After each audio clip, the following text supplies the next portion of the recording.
God, let us win. Please, God. Please don't let me suffer today, God. Please. Please, God, don't let me suffer today. Ah! Get used to that one. It's coming back. It's making a comeback. We can't go anywhere without Adam going, ah. So, welcome. Welcome. We're doing a late night chat. And then, of course, we're trying to do it consistent on Mondays. And then I'm going to be gone the next 2 Mondays. So we're just trying to squeeze one last one in. We do have a lot of stuff planned for the new season. Of course, it'll all be a little delayed while I go on vacation. I will be back after the Community Shield. So if you don't like me, then you don't have to see me until then. No. But if you do like me, I'll be gone for about 2 weeks, just about. So all that good stuff. To the show. Big up, everybody. Yeah, big up, Lewis. Steve, I can see something. We are fucked for the season. Relegation, here we come. Hopefully not. The news is dead. Haven't done a stream because of it. Big up, Luke. Of course, Paris. But yeah, big up, Lewis and Luke. Oh, Luke. What's going on? Luke. So Lewis, we'll start there. We'll take this. We'll take this extraordinary claim. I was on board with the relegation thing when we had Eddie Howe a week ago today. I actually think what we're doing is making us better. Matthias Jaisla is a better footballing manager than Eddie Howe. I don't care what nobody says. Eddie Howe ain't winning no Austrian Bundesliga with Red Bull Salzburg right now. And he ain't winning no freaking might go to Austrian Cup. But the way he plays football and the way he manages is not as good as Jaisla. And he ain't winning no back-to-back Champions Leagues. There have been far better managers. So why are we getting relegated? Oh, whoa. Okay, Lewis is going straight for the doom. We got Breezy as well. Chelsea fan in the building. What's going on, Breezy? Hope you're doing well. Let's go away. Calzo, we still start. That's right. I'm getting my vacation in now. I'm not really able to watch the preseason because I watched the replay of the preseason. Steve was nice enough to record it for me. Are they playing what? They're playing on Wednesday? So Wednesday? I think they play on Wednesday. If they do, I don't know what channel it's on. League All-Stars. That'll be on CBS Sports Network, but I could probably record that one too if you want. Check. Yeah, if that one's on TV, if you wouldn't mind trying to record that for me. That would be helpful. I don't know, because it might be on City Plus. And if that's the case, then it'll be on CBS Sports Network. It should be, because I saw like an advert for it. We'll see.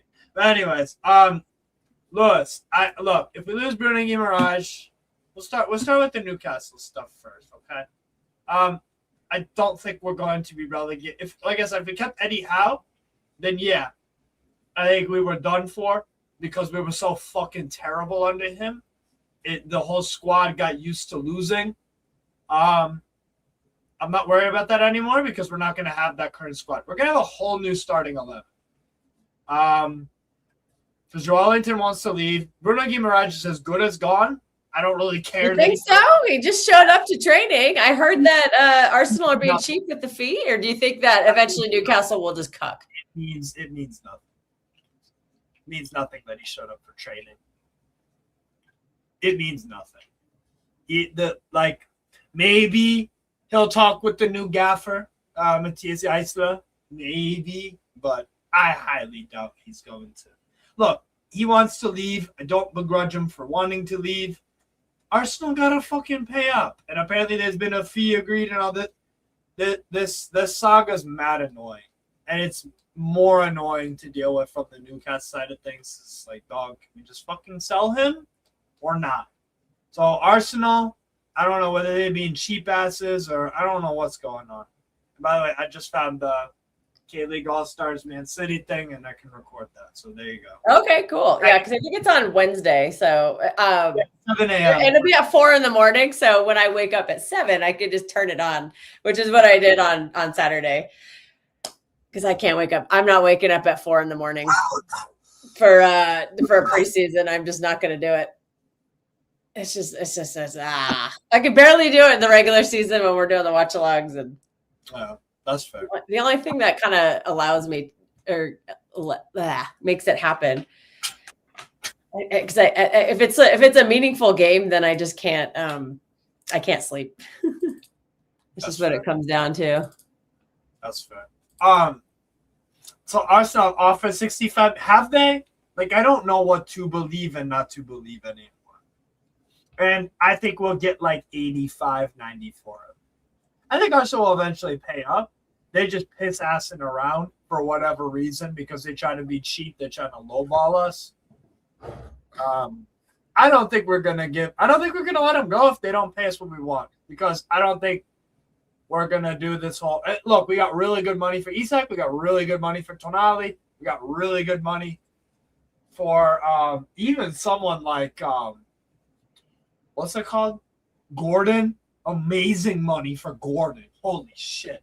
I mean, that was insane. So we're going to get really good money for Bruno Guimaraes if he wants to leave. It's all up to Arsenal to stop being cheap asses. So if they want me, look, it's always the case. I'm not doing this victim stuff, okay? I'll be so honest. I'm not doing this victim stuff. Lille get their players poached all the time. It's not just us. Oh, they might be getting somebody poached very soon. Yes. Yeah. Lille gotten mate. We've Botman's been poached off them, and mate, there's been so many players that have left Lille over the years. Rafael, Botman, Bouaddi. Oh, Breezy. Did you really? Oh, Jesus Christ. She won't. Oh, wow. To watch my Chelsea lose to Spurs. I did not watch that game. I watched a lot of footy over the weekend, but I did not watch that one. I'll occasionally watch some of the preseason stuff. But technically, we'll only spend $4 million with the outgoings. Yeah, that's true. That's true. But Lewis, like, I think it's a good thing that teams are going for our players, because if they weren't going for our players, that means it would be a crap team. How many times do you see freaking is anybody rating Wolves or Burnley for their players? No. Because they don't really have that many good players. Newcastle, we have a lot of good players. And hence why Eddie Howe should have been fucking fired a long time ago.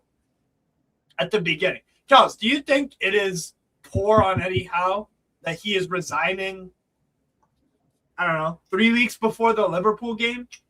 Basically, that's poor from him. He's leaving us in a horrific position. And you have to start with them again to start the season? Huh? You have to play them for the first game of the season again?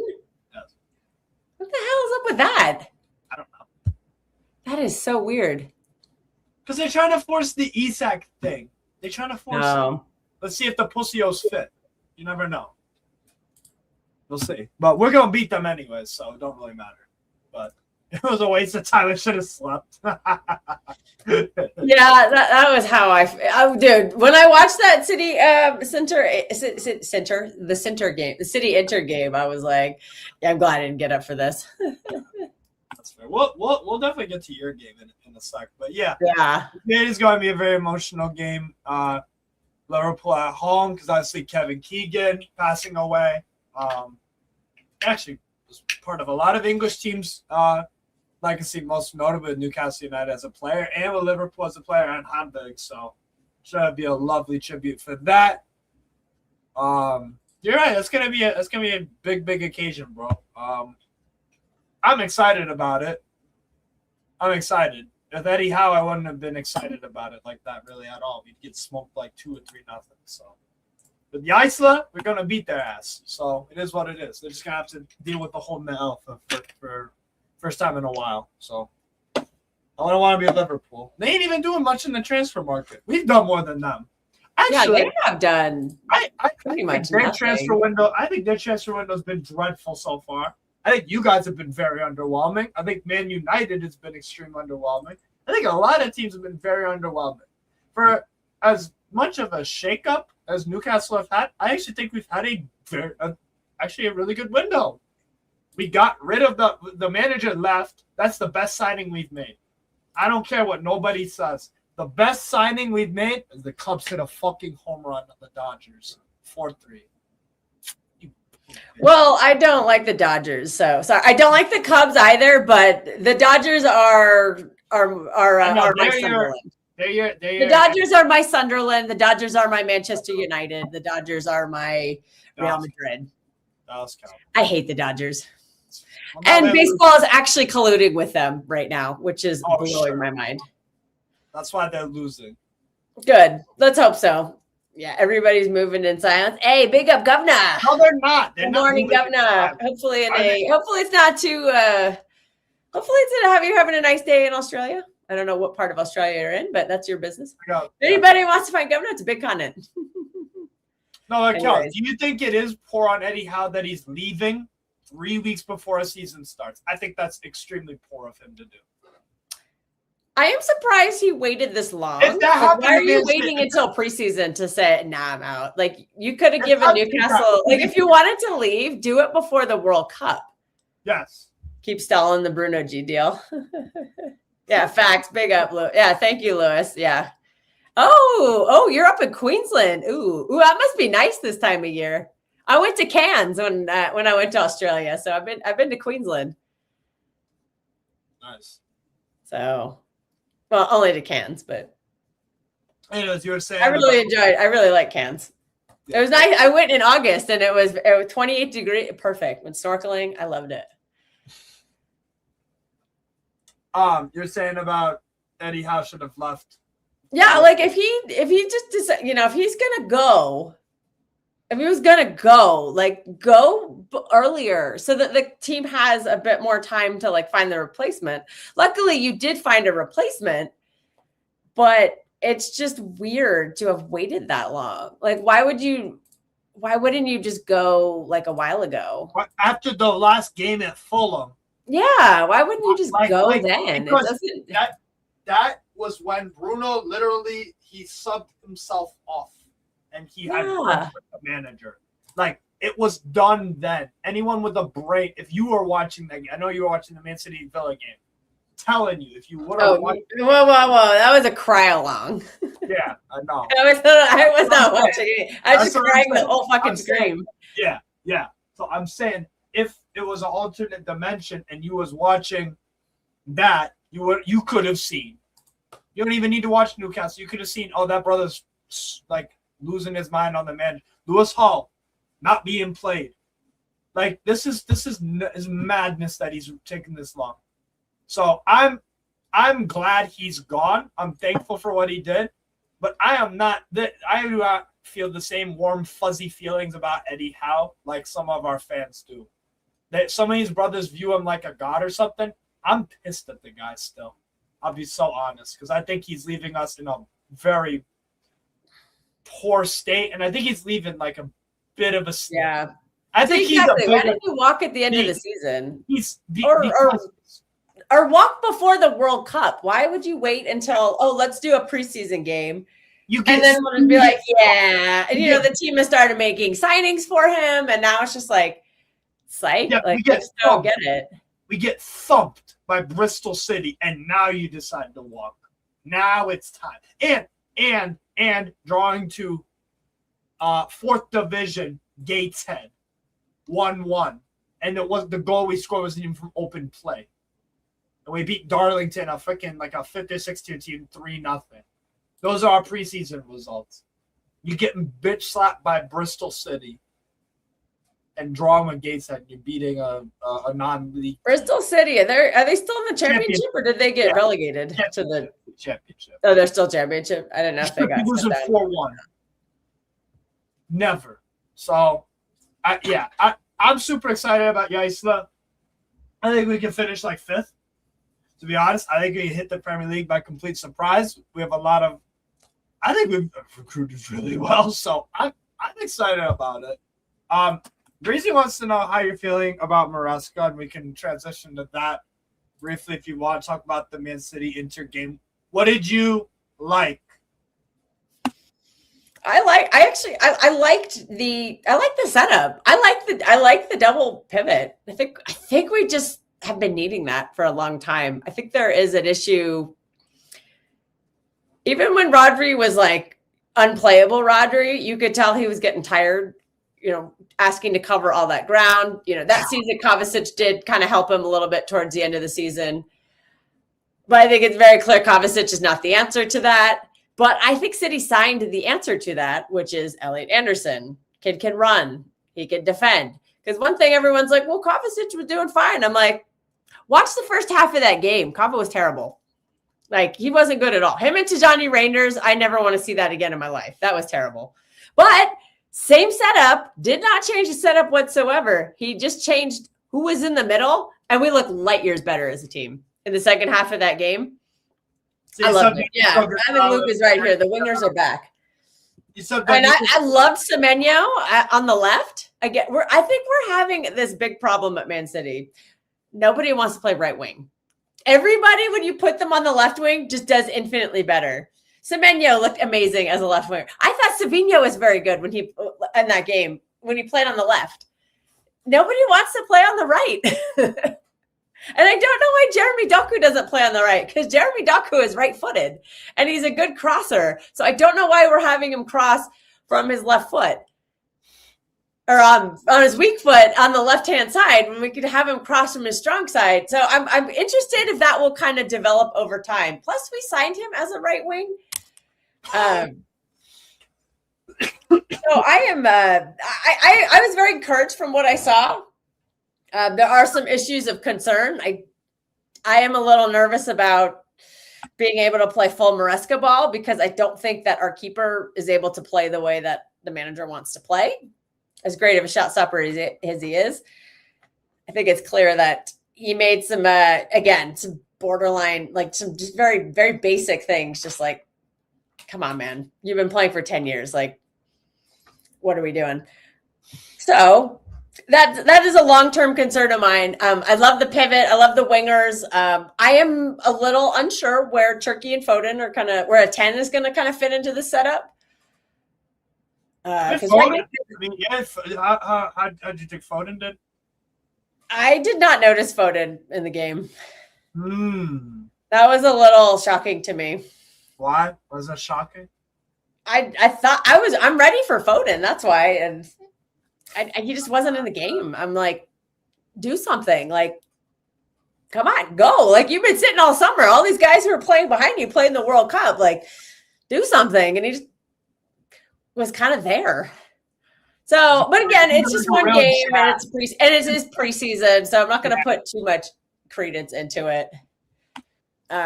You'd rather he play good though, and like I would have liked to have seen him play well, but some players played very well. Like I said, I loved Semenyo in the game. I thought he was fantastic, and if that's the case, then he's going to have a good season if that's how he's being utilized. Maybe not so much as a striker. Second half was so much better. Because like, what do we always talk about with Man City is we want to have control of the game. The first half was kind of headless chickens. And then the second half, we were dominated. We were absolutely controlling that game. So, and I think the setup is fine. I think it just came down to personnel. So, but I think the people who started the game are not going to be playing a lot of games, or they're definitely not going to be starting a lot of games. So that should help that aspect. That setup with Rodri and Anderson, I think is going to fucking cook. That's going to be really fun because then you can have 4 chaos makers in front of them and they'll just win the ball back and they'll recycle it perfectly like Nico G was doing. He looked great. Like he was recycling the ball. He was getting the ball forward. People are critiquing him over that during the season. And so I think, again, it's just one game. It's, it's a preseason. So it's a lot of kids. Oh, I also want to shout out Ryan McAdoo. He looked really good. And if we're going to be playing with wingers, we're going to have to pay attention to that. Savinho on the left looked very good. I thought Victor Hayes, when he came in, looked very good. Vardiel did not look very good in that first game, but So I need him to step up. I expect him to be there game week 1, but I think it is very clear that he is not fit. And I know some people are going to call that an excuse, but what's the preseason? If they're not fit, that's not really a surprise. Like he might struggle to start the season too, because we know when you're off for a long time and you come back. Luckily, you have a plethora of options as a squad. We do, yeah. So if he's struggling, my thing is he's so vital to our build-up play now because our manager plays with he likes to play out from the back. And the keeper can't do that. That's just not his skill set. Yeah, that's not me ripping on him. That's just saying he doesn't have the skill set to play the way the manager wants to play. Which and is the other center backs are not very good at it. So I kind of feel like, hopefully Rodri, if Rodri stays, I feel a lot better because Rodri is very experienced at, going and collecting the ball from the keeper. He does, and Donnarumma's used to that too as well because that happened a lot at PSG where Vitinha would come and do that job. So Rodri can do that very well. So I trust that. If that happens, but again, we don't know what's happening with Rodri. But I think Vardiel is going to become the most important player. If it's not Rodri, the most important player. You didn't let me finish. Like I meant, like if Rodri's not there. So that's right. Yeah. Rico Lewis. Lewis Still need a second midfielder besides Bouaddi. Well, Bouaddi, if we do sign him, I think he'll play a lot, but. I would think you sign him, yes or no? I think we did, yeah. Well, according to Pat, actually, according to Luke. And according to Pat, it sounds like we've agreed terms with him. We're just kind of negotiating with hang on just a sec. Oops. Yeah, no worries. I'm not completely convinced that you'll sign him this summer. I think we're going to. I don't think that's where I would address your team. I think you need a right back. I think that'll make your team substantially better. You look how important Reece James was when he played at right back for Chelsea. And you look at that was the best under Maresca. I think that's a crucial part of it. I don't think Mateus Nunes thinking. I think that could be an upgrade where you should look at a specialist for that position. Or you put freaking what's it called? Yeah, I think you gotta do something about the fullback positions. Do you know my thoughts on O'Reilly as the left back and not in the midfield and the Aït-Nouri thing? How did Aït-Nouri do? I liked him, but he didn't play in the role that I thought he was going to play. Did Aït-Nouri play in the middle? He was playing as a winger. Oh wow! Okay, yeah, it's almost like that gets a lot of his qualities out. Yeah, I think he's just so good technically that he can do a lot. But I mean, if you're gonna do him as kind of like what Newcastle? Oh boy, man, I'm excited. Amanda's younger than I am. I'm Pat. I'm super excited. I'm thrilled. I'm thrilled. Eddie Howe's gone. Makes my fucking day. Honestly. If that makes me an ungrateful fan and a fake fan, fine. I'm the fakest motherfucker ever. But I'm so excited for Yaisna and the players that we brought in. Very, very excited. Yeah, I agree, Governor. Right back, winger, and midfielder. Well, there's been a lot of talk, people suggesting that, do some people think that Mateus Nunes can kind of do that, Reece James? Oh, hi. Somebody wants to join the stream. She's clawing at me. Can Mateus Nunes kind of do that inverting role that Reece James does? I'm not sure he can because I don't think he's as technically sound as Reece James is. But it is an interesting topic to kind of debate because Mateus Nunes is a midfielder by trade. So kind of doing that role, Rico Lewis has done that in the past, but we all agree Rico Lewis is just not physically able to really keep up with the demands of the Premier League. So that makes it a little more difficult to predict if Mateus Nunes, because Mateus Nunes is more physical, but I think he lacks the technicality.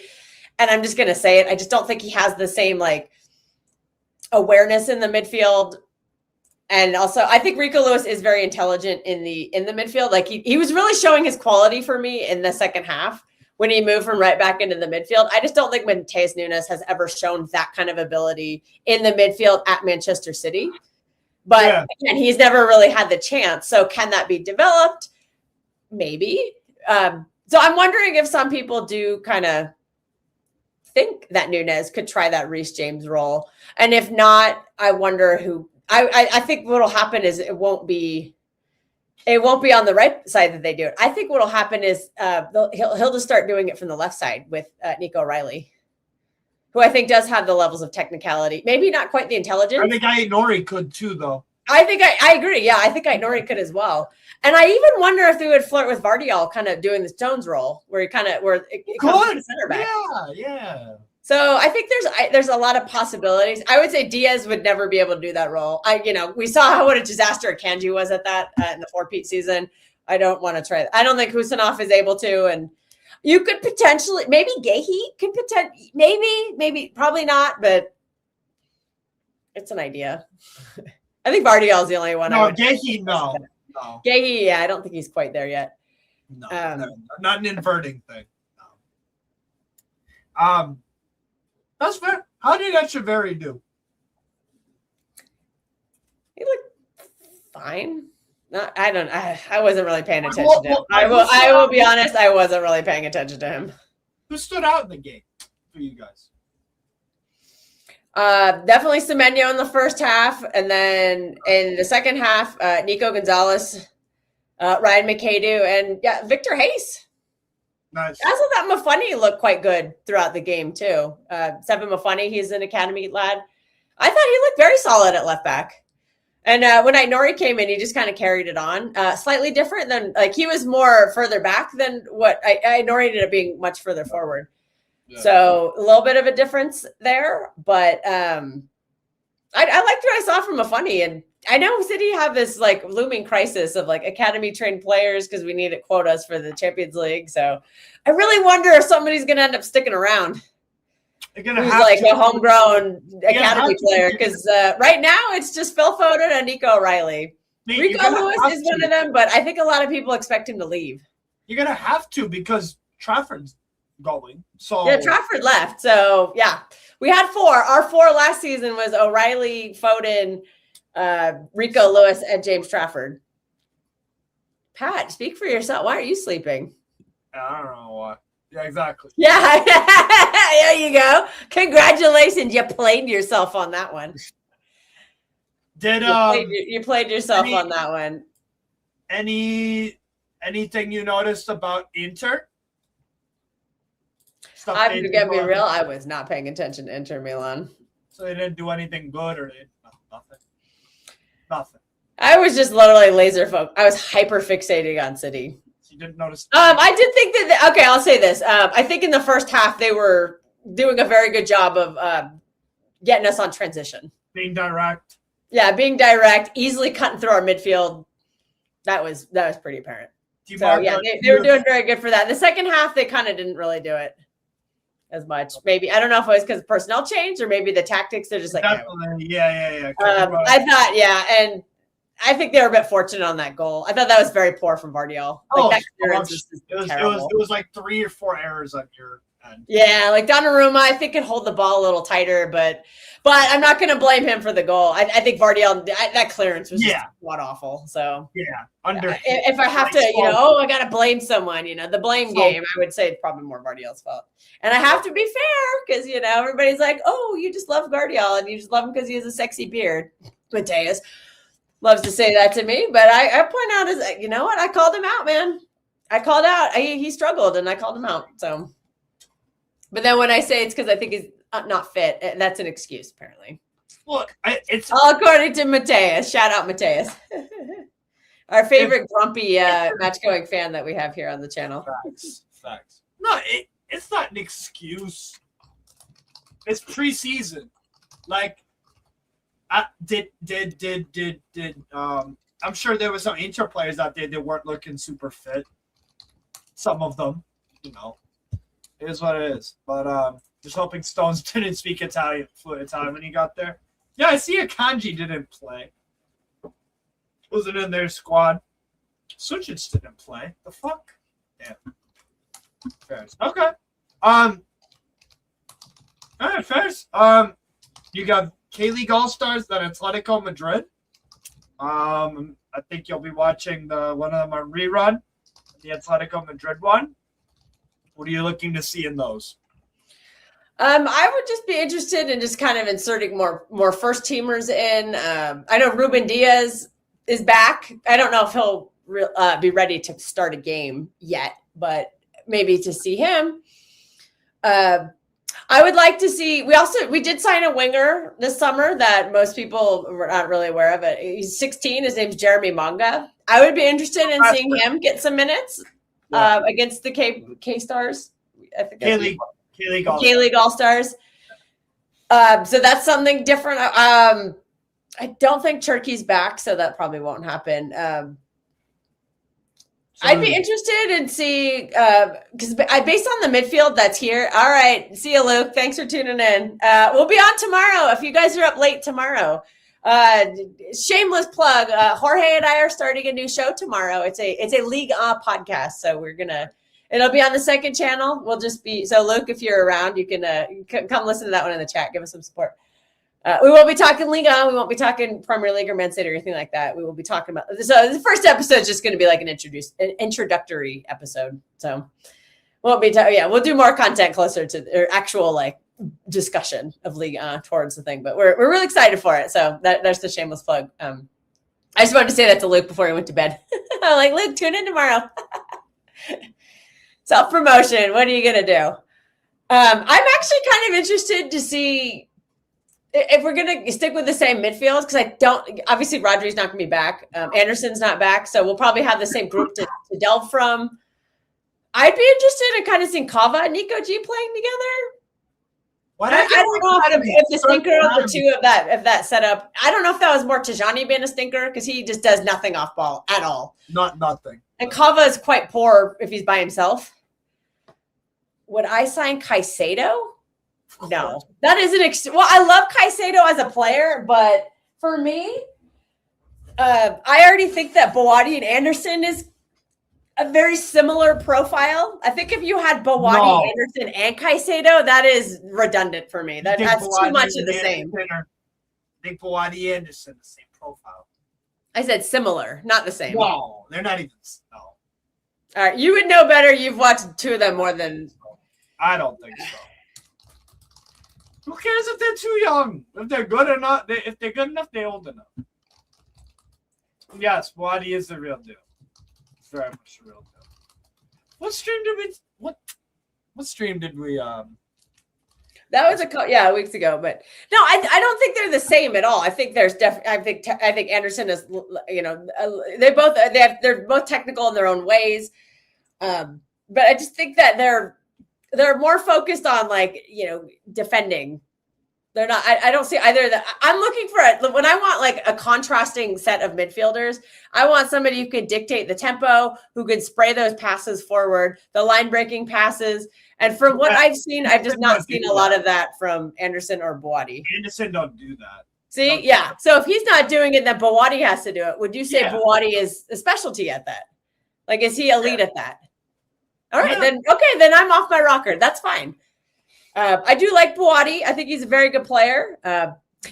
But, we signed him this season and he plays. We have to be patient. There's going to be moments. I think he's very mature for his age, and I've liked what I've seen. And again, I did not see that game at the World Cup that everybody's basing this off of. I didn't watch Morocco, Brazil. I think he is a very good player, but he's still young. He'd be new to the Prem and new to a team as big as Man City. So patience would be required, and but if that's what we have to do next season, if Rodri does go and the two of them are just on their own, fine. That's okay. I'm okay with that. I think my expectations are different with or without Rodri. With Rodri, I think we're a title contender. Without Rodri, we're probably not. But that's not a bad thing for me. That's okay. If we have to, if you have to have the 1 year where you build the title season and you go through the growing pains, that's fine. I accept that. That's part of rebuild. Sometimes it's kind of fun. I'm not opposed to that. And I'm not gonna lose my shit if that's what happens next season. But If Rodri's here, my expectations will be different. Then I'll be like, oh, we should be winning this title. And if we fuck up, then that would make me upset. So just different expectations for different players, that kind of thing. So anyways, that I don't remember what the original point was, but I went off on a big tangent. I was saying Bouaddi and Anderson are nowhere. They're not similar. From the strength. All right. See, okay, and I'm going to trust you because I've watched some Bouaddi. You've watched a shit ton more than I have, and you've watched a lot more of Anderson than I have. So, I trust your opinion. That's like saying, two players you know really well. That's like saying Fabian Ruiz and Declan Rice are similar players. Like, no, they're not. The only thing similar about them two is they play in midfield. That's about it. You know what I mean? Fabian, like you would never compare Fabian Ruiz and Declan Rice, right?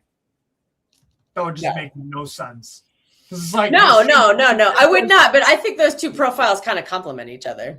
But I would not compare them. Yeah. See, that's what I'm looking for. I want the best pivot that complements each other. Of course. One person is probably better off ball. Like in my head, I'm thinking like, you know, in my head, Rodri and Anderson complement each other very well. Zaire Emery's light years better though. But again, it's Rodri. Like Rodri's super elite, and I don't expect Bouaddi to probably never get to that level. I would not expect him to be anywhere close to that 18. But that doesn't mean he's a bad player, and that we can't develop him, you know, into a good player. But again, that is something I'm looking for. Is like I'm just looking for because I don't think Anderson's like the tempo setter. I'm looking for not at all. Yeah, but that's what we're looking. But we're looking for the other person in the pivot to do that. So and if you think Bouaddi's that guy, I'm backing it.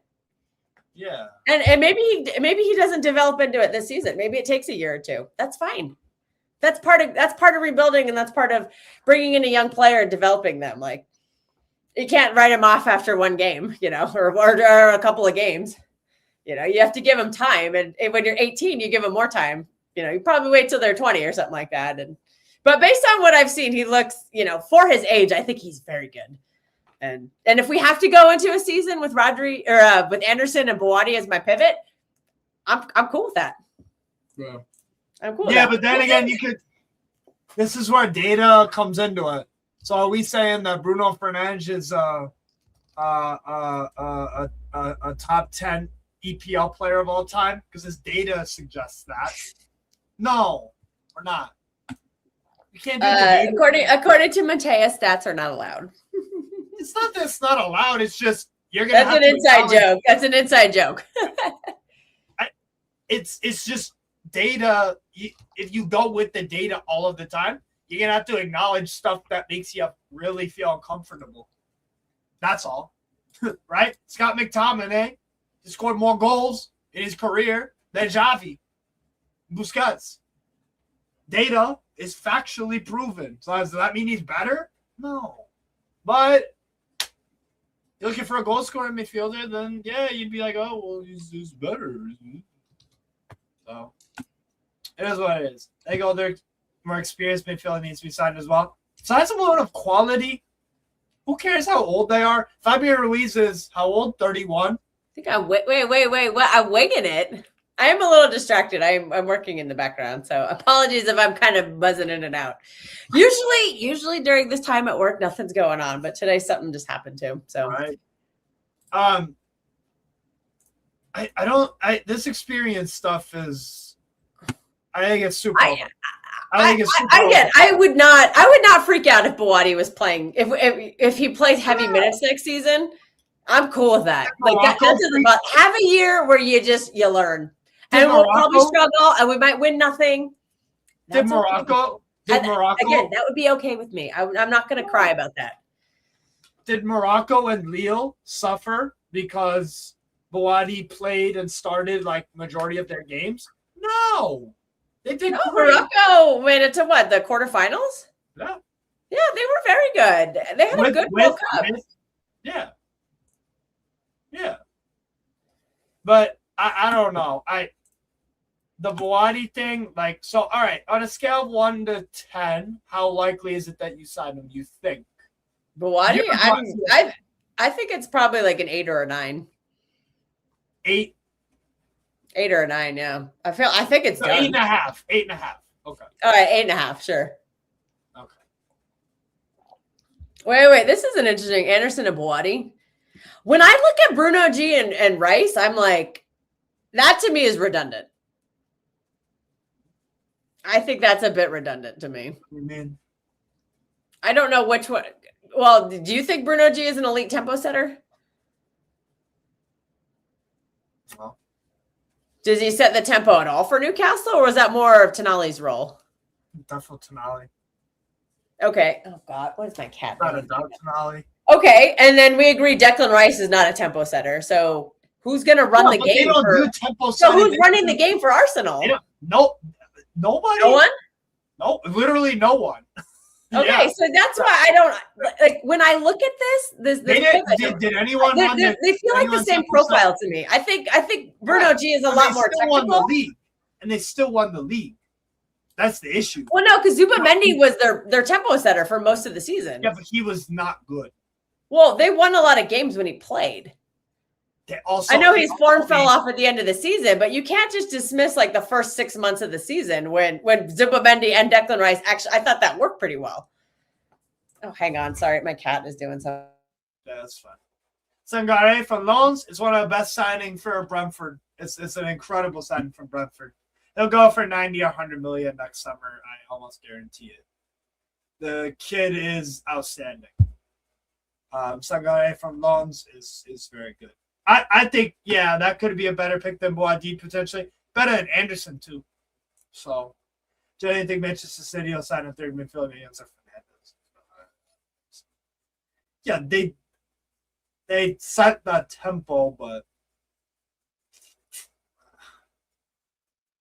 it's not very good to watch, is it? It's not very good to watch. The news of Newcastle, I mean,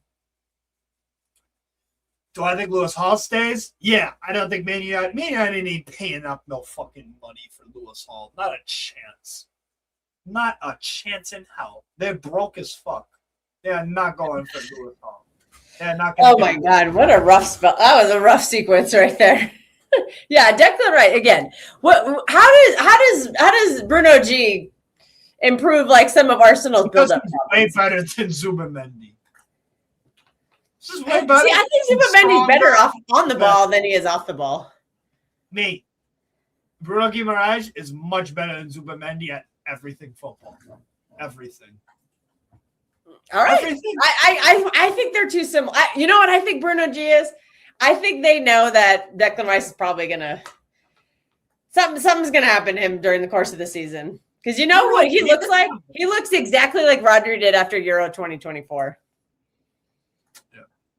And I'm not saying I wish anything to happen to him, but it's very likely that something could. He looked burnt out for the whole world. He looked awful at the World Cup because he was just he looked injured. Him and Anderson were awful. Yeah. See, him and Anderson did not complement each other at all. Awful. And that's one reason I think England struggled. So we have Anderson now. So I am asking the question is like, how do we complement Anderson? Because I think Anderson's going to be the workhorse. No.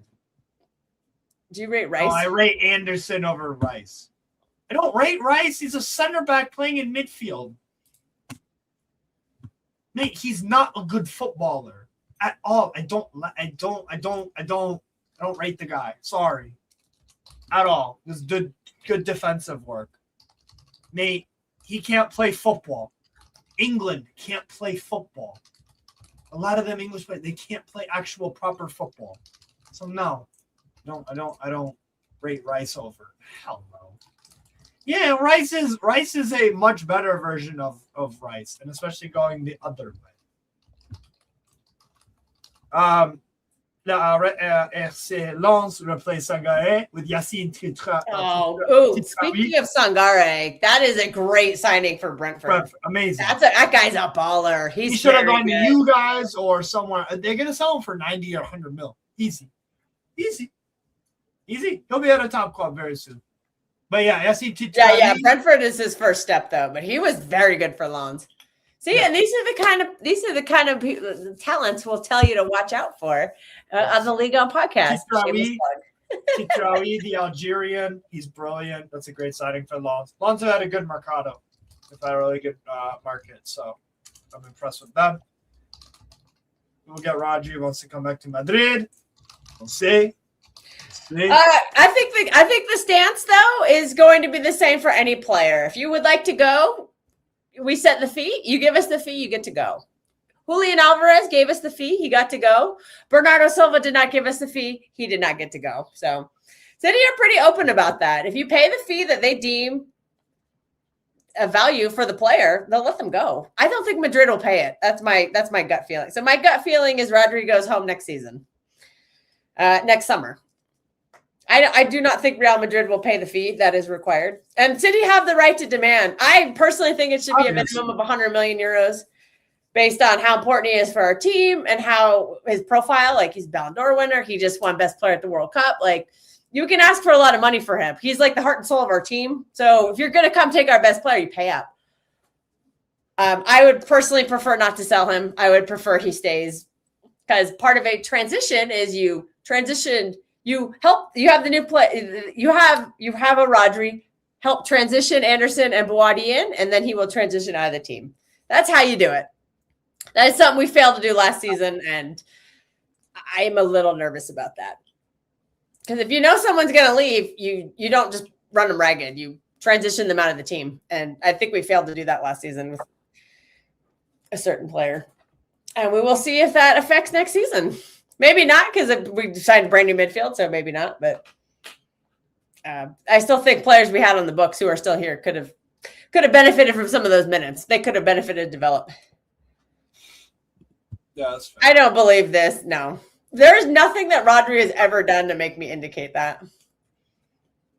What is my favorite song? Probably Moonlight Sonata. I just love that song. I love that song. Oh, here comes little stinker again. Katniss just had a rough 5 minutes. We'll just say that. Katniss just had a rough 5 minutes. Okay. She's fine. I let her go out in the yard a couple days ago, and we'll just say that she got sick from it. Kitty's eating grass, and the grass not agreeing with their stomach. That's what Darla does. That's Darla. Whenever I let her outside, I have to stop eating grass. She just throws it up. It's like, dude, come on. You think they learn? I just say that in a class here. Me. I just don't think he's ever done anything to indicate he has a dark side. Well, obviously he does. I mean, the only time we've ever seen him lose his head is on that red card to Morgan Gibbs White. I think he'll be a professional. I do. But I mean, there's always a chance he won't be, but I think he will. I think I think he will.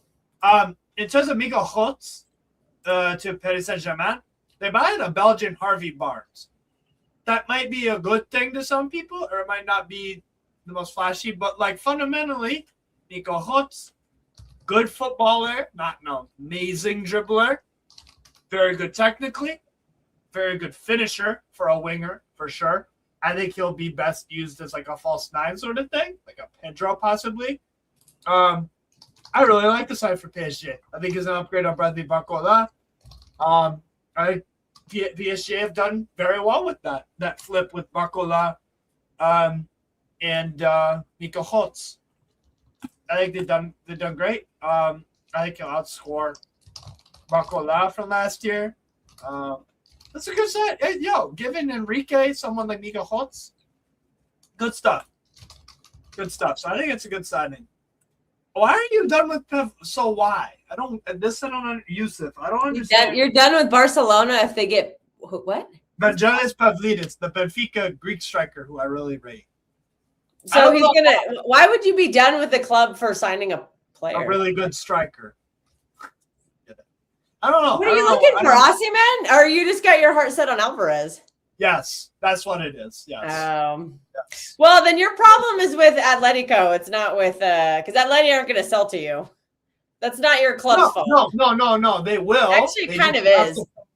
Certain price. Yeah. They ain't paying the price. Atleti, you're saying, all right, you want fucking Julian? Okay, this is the price. They're not budging because they don't have to. So, Barcola transition threatening the UCL will be a big time miss for PSG. No, it won't. They still have Doué. They still have Dembélé. Mika Holtz is good in transition as well. Not as devastating or quick, but Barcola threatened the UCL for PSG. He didn't even start for PSG most of the time. He still did play a lot.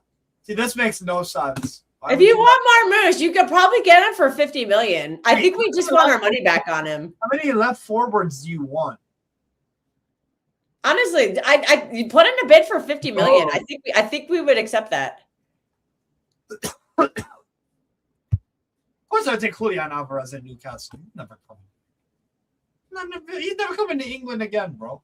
Dembele is the only fast one. Kvaratskhelia is not fast.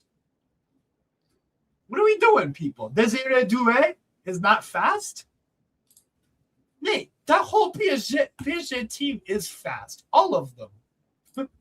It's not the only player that you can say is lacking pace is what? Marquinhos. Everyone else in that team has pace. Jean Neves and Vitinha get around just fine. They're quick enough. Zaire Emery's fucking quick and just a beast. What do you mean? Yeah, and also, yeah. You Barcelona ain't getting freaking what's it called? Omar Marmouche with those wages. Get out of here, man. Get out of here. Yeah. Look how much chaos Barcola causes. Sometimes he does absolutely nothing with that, though. No, they don't run him behind. That's true. But they don't need to. I get it. You want to have Barcola's profile in there, but they can do without. They have more than a strong enough core to do something with Mika Holtz. Look, it changes their team a little bit, but does anybody think that because Barcola's gone that they're not going to win UCL? No, I don't. I think he's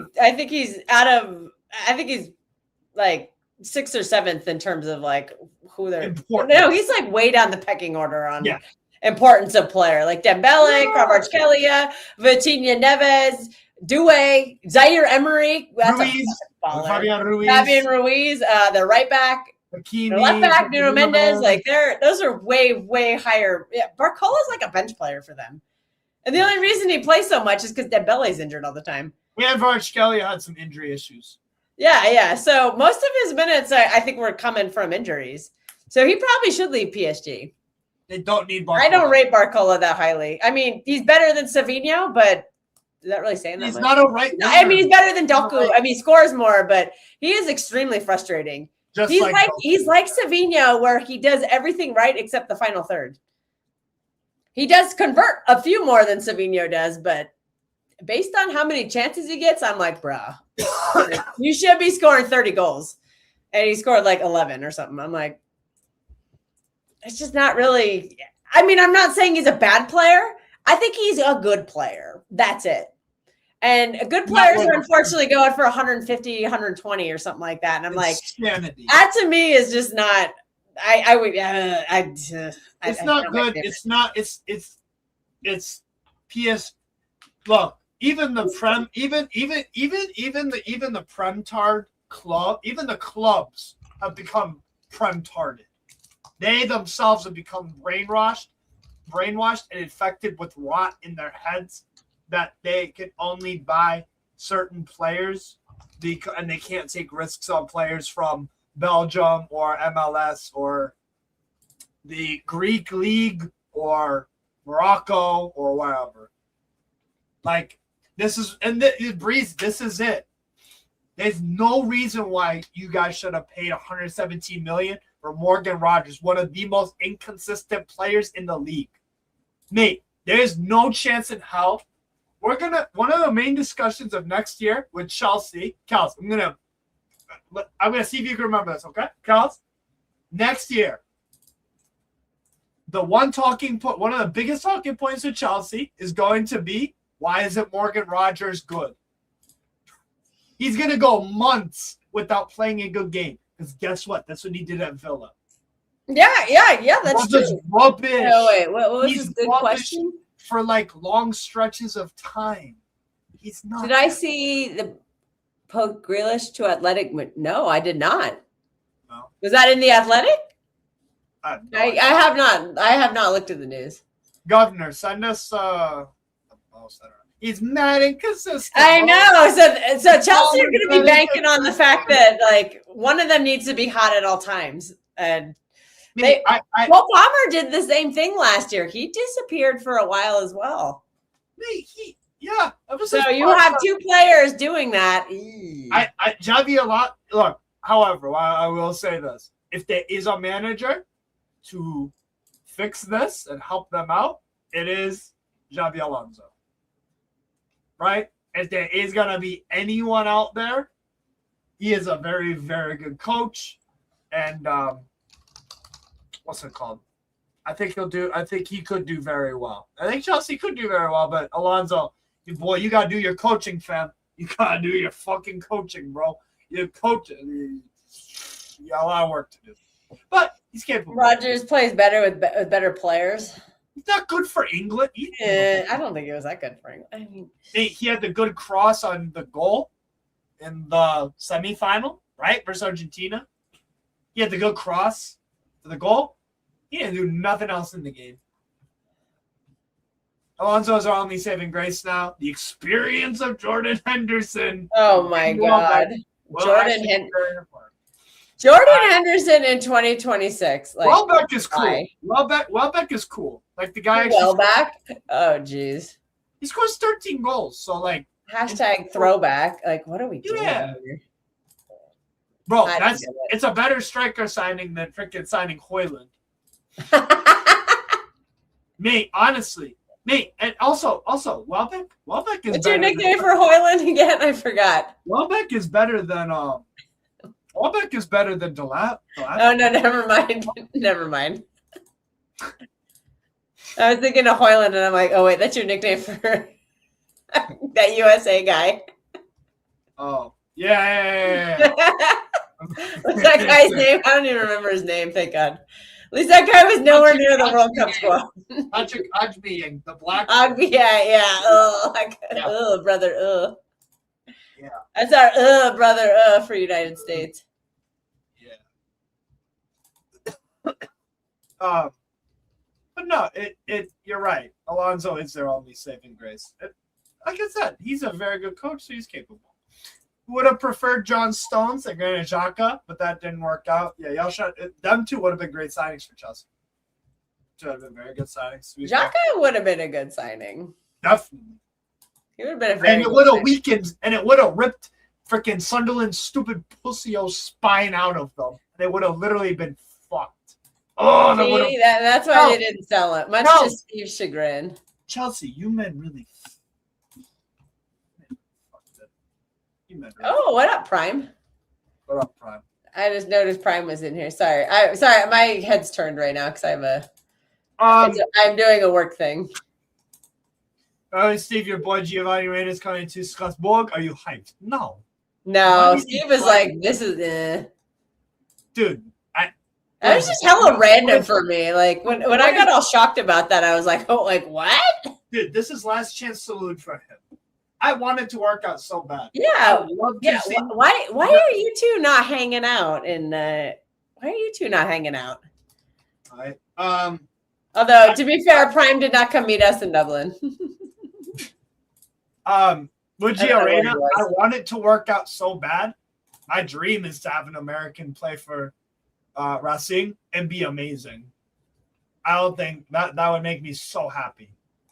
just don't think it's $3 million. So it's like cool. I'm not upset about it. I just don't have any expectations. I have no expectations. Because like this brother is not he's been poor for club for 5 seasons now. In a row.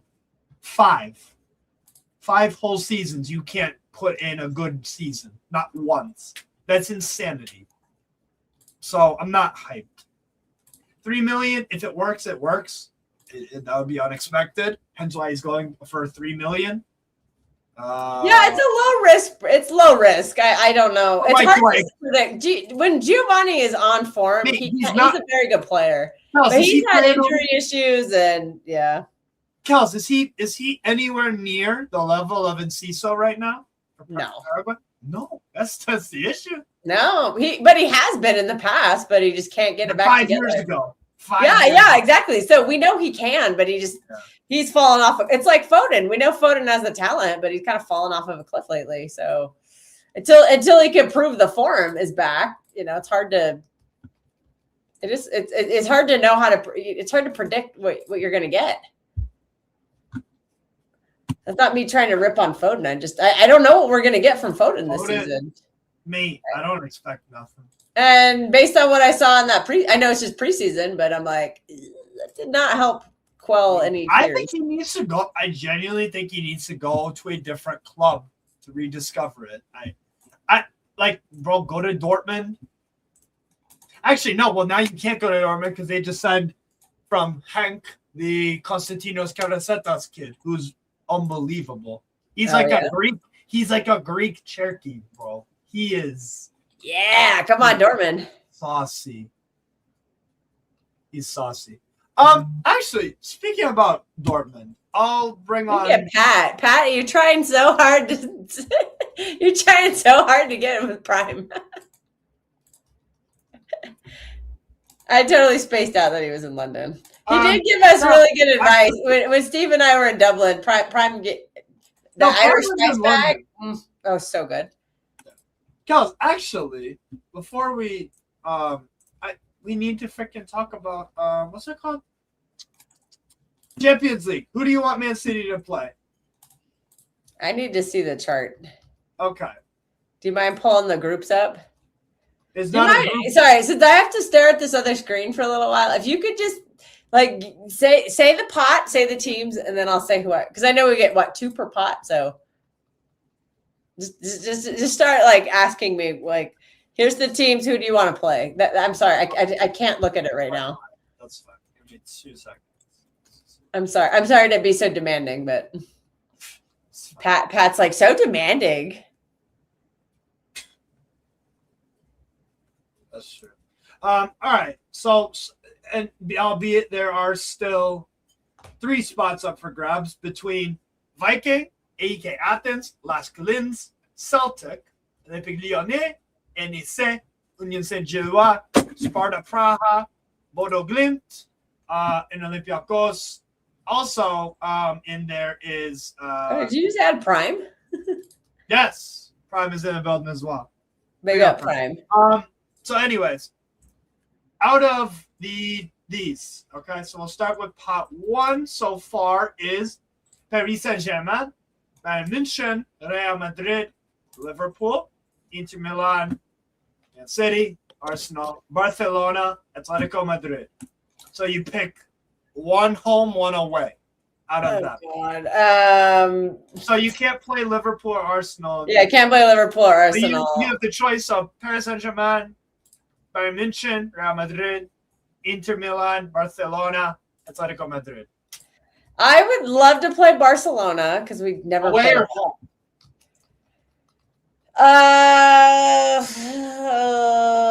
Go play them away. Let the away fans have a good. Let them have a good away day because they're fucking tired of playing. They're tired of going to Madrid. They're probably tired of. Yeah. Let them have an away day at Barcelona. I think a lot of the diehard City fan base wants to. They'd love to go have a day in Barcelona. So away at Barcelona, and then how about home to? Oh God, it'll probably be fun. Knowing our life, we'll probably have to go away to Real Madrid again, because we just can't. So home, your options for home, if you pick Barca away, Atletico Madrid, Inter Milan, Real Madrid, Bayern München, Paris Saint-Germain. I'll just say Inter Milan. They sound like the easiest ones. All right. I think when we play our starters, we'll look better than we did in the preseason.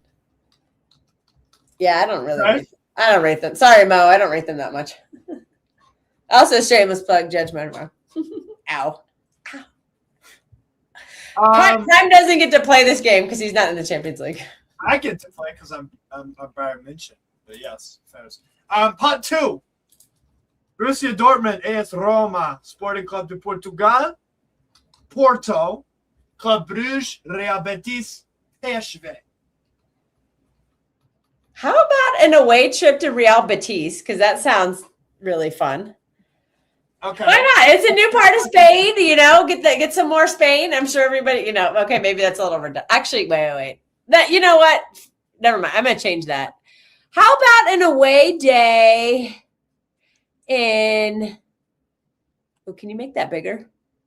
Probably. Sorry. No, I can kind of see it. Okay. Much better. That's what she said. Hey, yo. Wait.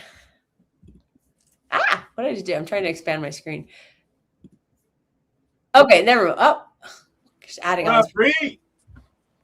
Hey. Okay, how about this? How about an away day in Rome with Roma? I know you. Yeah, you could beat their ass. Yes. We'll beat them. And then how about a home game against Club Brugge, against Alfie's team? Home to Club Brugge. Okay. Brugge. Right. For Alfie. Brugge. Right. Part 3. Yeah.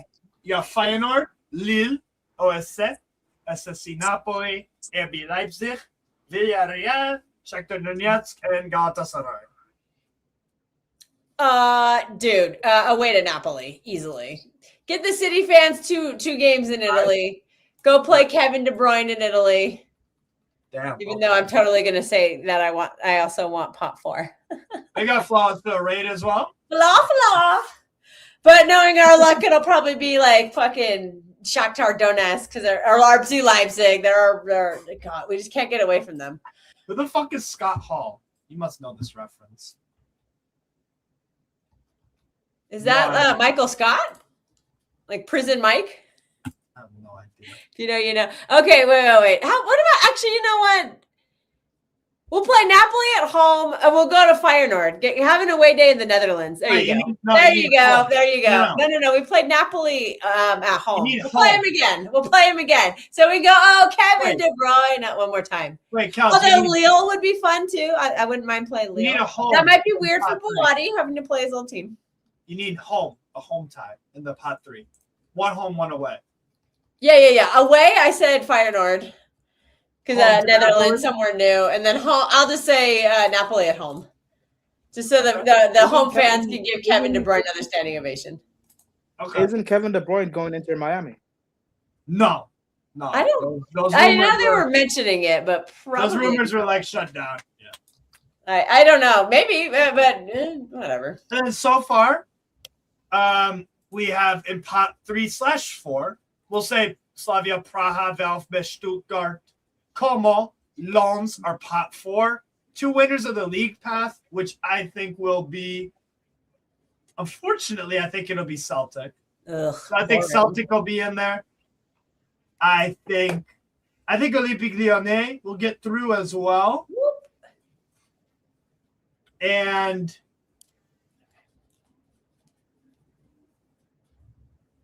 probably Bodo Glimt. I hope NSA get through because they play some amazing football. Liga Olympiacos might just edge it. So let's say Olympiacos, Bodo Glimt, Lyon. God, no, not no fucking Bodo Glimt again. Fuck that. I already know the answer. I already have the answers for what I would like to play. We're gonna play. We'll play away at Cuomo because that would be a great away day at Cuomo. That'd be fucking great. And then home, I'd like to see them play Lens.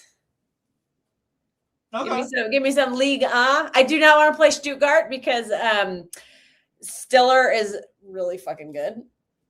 And Chema I think Andres, Stiller would Chema- dominate our midfield. and Stiller Chema is the kind of profile I would not mind signing. What a tempo setter. No, he's not the midfield that you need. Chema Andres. I keep telling you about it. I know. I like Chama Andres. I like that too. But to be fair, I only know his name. I've never seen Chama Andres play.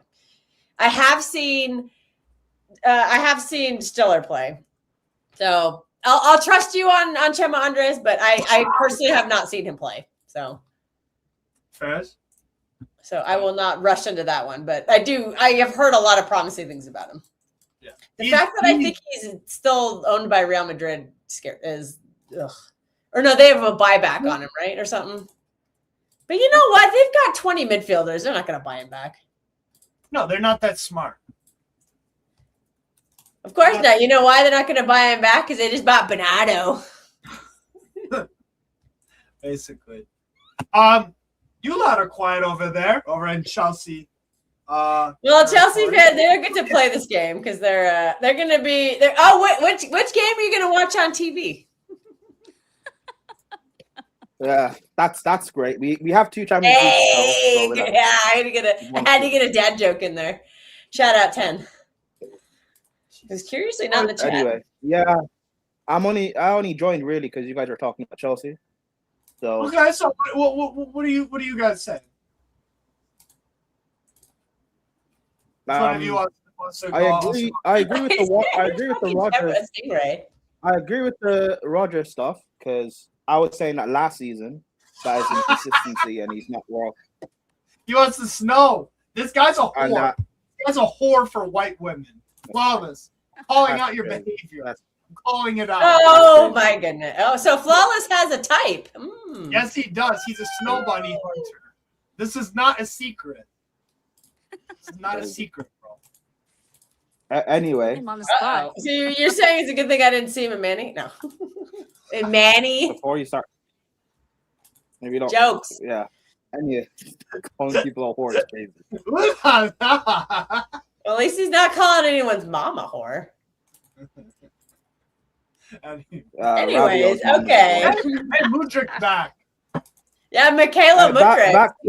Speaking of Scandinavian-looking women. Back to what I was saying.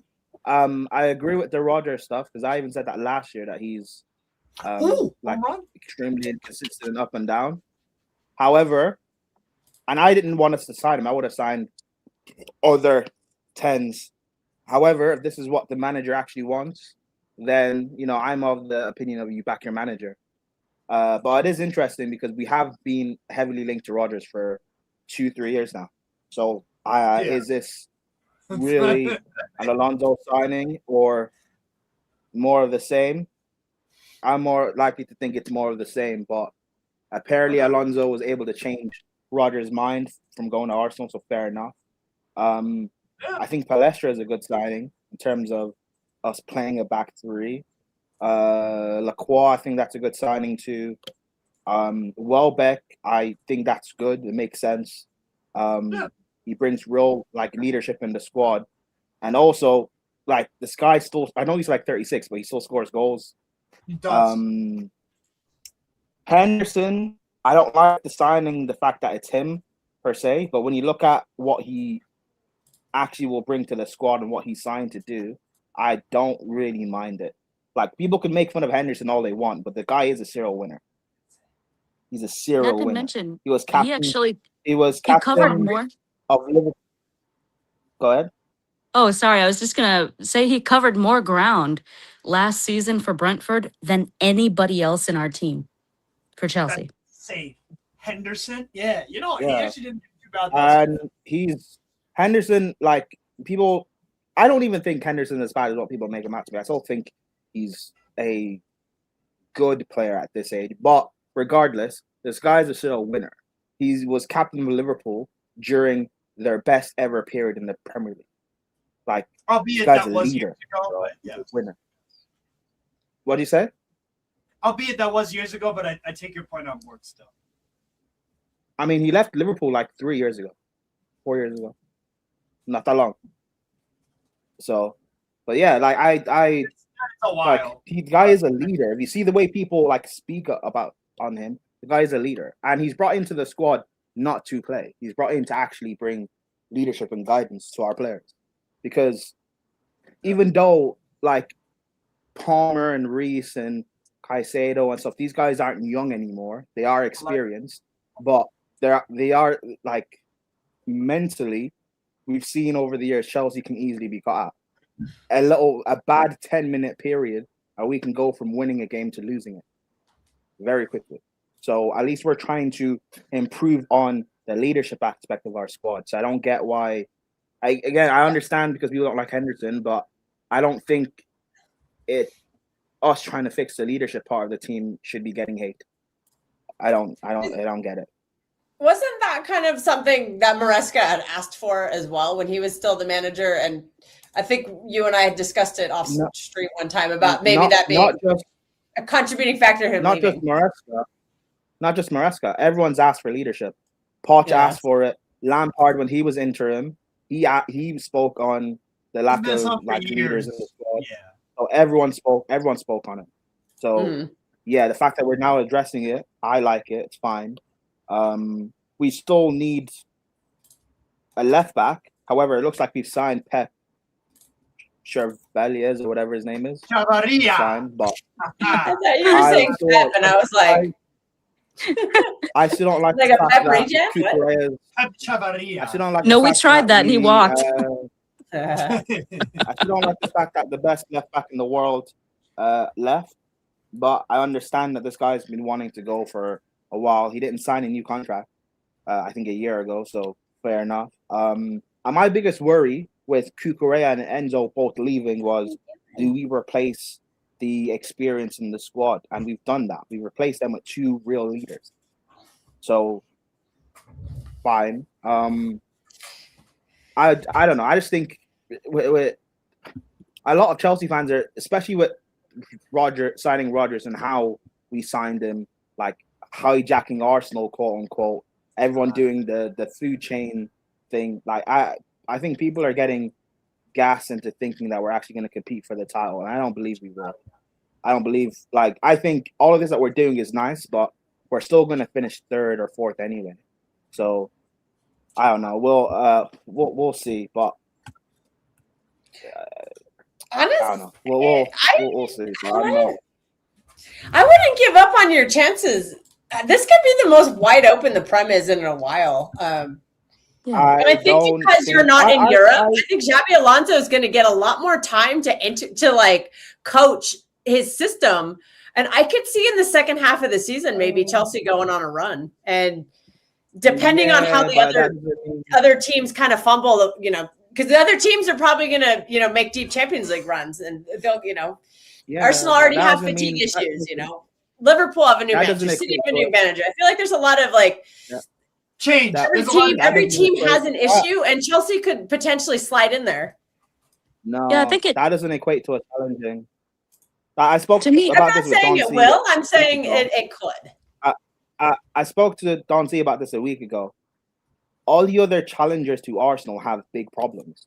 Like City's big problem is not just Pep leaving, but Rodri gone. You look at Liverpool's big problem; they don't have a good squad, and they have their back line is not very Chelsea, thin. I don't trust them being able to challenge. I don't believe Man United will challenge, and Spurs are Spurs. Like the Arsenal, regardless of what people still think of Arteta, Arsenal currently have the best squad. They have the most settled squad. I don't see anyone being able to keep up with them with a challenge. And I'm not even saying they'll run away with the league, because I agree. I think they'll start slow too, but I think they'll still win it again. It comes down to if Rodri stays. I think if Rodri stays, we have a legitimate chance to win the league. I don't think he's staying, because if you guys don't sell him now, he'll leave on a free. Yeah, and I think he's more valuable to us for 1 year and then leaving on a free. Because with him, we can, there's a lot at stake. There's Champions League qualification. That's a lot of money potentially lost if we don't qualify for Champions League without him. I don't think you'll need to worry about that. We might. Even if he stays, if Anderson and Bouaddi don't work out, we might have a big problem. Nate, Prime has told me what he thinks of Anderson. He doesn't think he's the guy. I don't think like Rodri staying doesn't guarantee you win the Prem. I don't think it guarantees. I think it gives us our only chance to, though. And he has to I stay agree fit. with that. Yeah, but I think without him, that, I yeah. would not put us in the contenders. For us, if it No, was but Chelsea of old, even- if it was Chelsea of old, I would say we absolutely have a shot. But in the last 4 years, there have been so many changes. There has been so much destruction of just the fabric of what really the recent history, because I know people love to say we don't have history. But our recent history within the last 20 years, pretty much all of that has been eradicated. So we're trying to rebuild that from the ground up. I think Xabi Alonso, he's a really good coach, but he's another one who's relatively, I don't want to say he's unproven in that he hasn't done anything, because I mean, going unbeaten and he's won a Right, title, and that's a, And he beat Bayern Munich to the title too. I think listen, it's a big deal. Pretty big, but Yeah. I think he needs time. I don't know. It's I don't know still if a you big agree with me on risk. this. I think don't Alonso's think charge, Alonso- realistic charge will be I next don't- season. I don't think. Like 27, I don't 28. think. Well, I don't. We're not going to challenge the year after, because I don't trust this ownership to back him. That's another Really? worry I have. That we're doing all this work we're doing this summer looks Charles, great. I don't even My trust worry him is to challenge next. right now. My worry is I don't care about this coming season, because we're going to get top 4. I'm not getting gas. I don't really care unless we win a trophy. I don't care. But the following summer, I want us to actually this back is a him good to push point. the challenge. I don't believe we'll do that. I don't believe we'll do that. And yeah, but Arsenal haven't retained. That's fine. But everyone else competing with them don't look good. So that means they have to win it by default, right?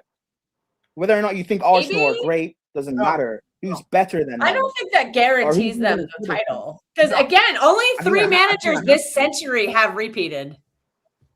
Yes, but I think they have to, though.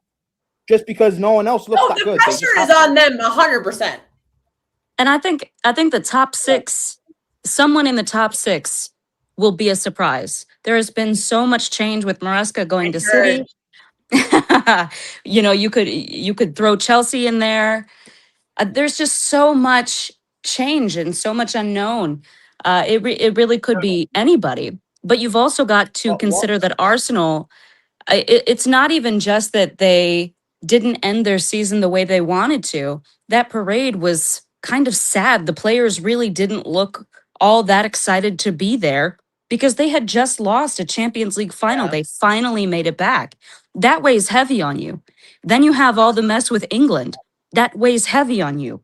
You've got Saka, Saka's not fit. I don't think Declan Rice is not fit. They're being run into the ground. That has to be taken into consideration.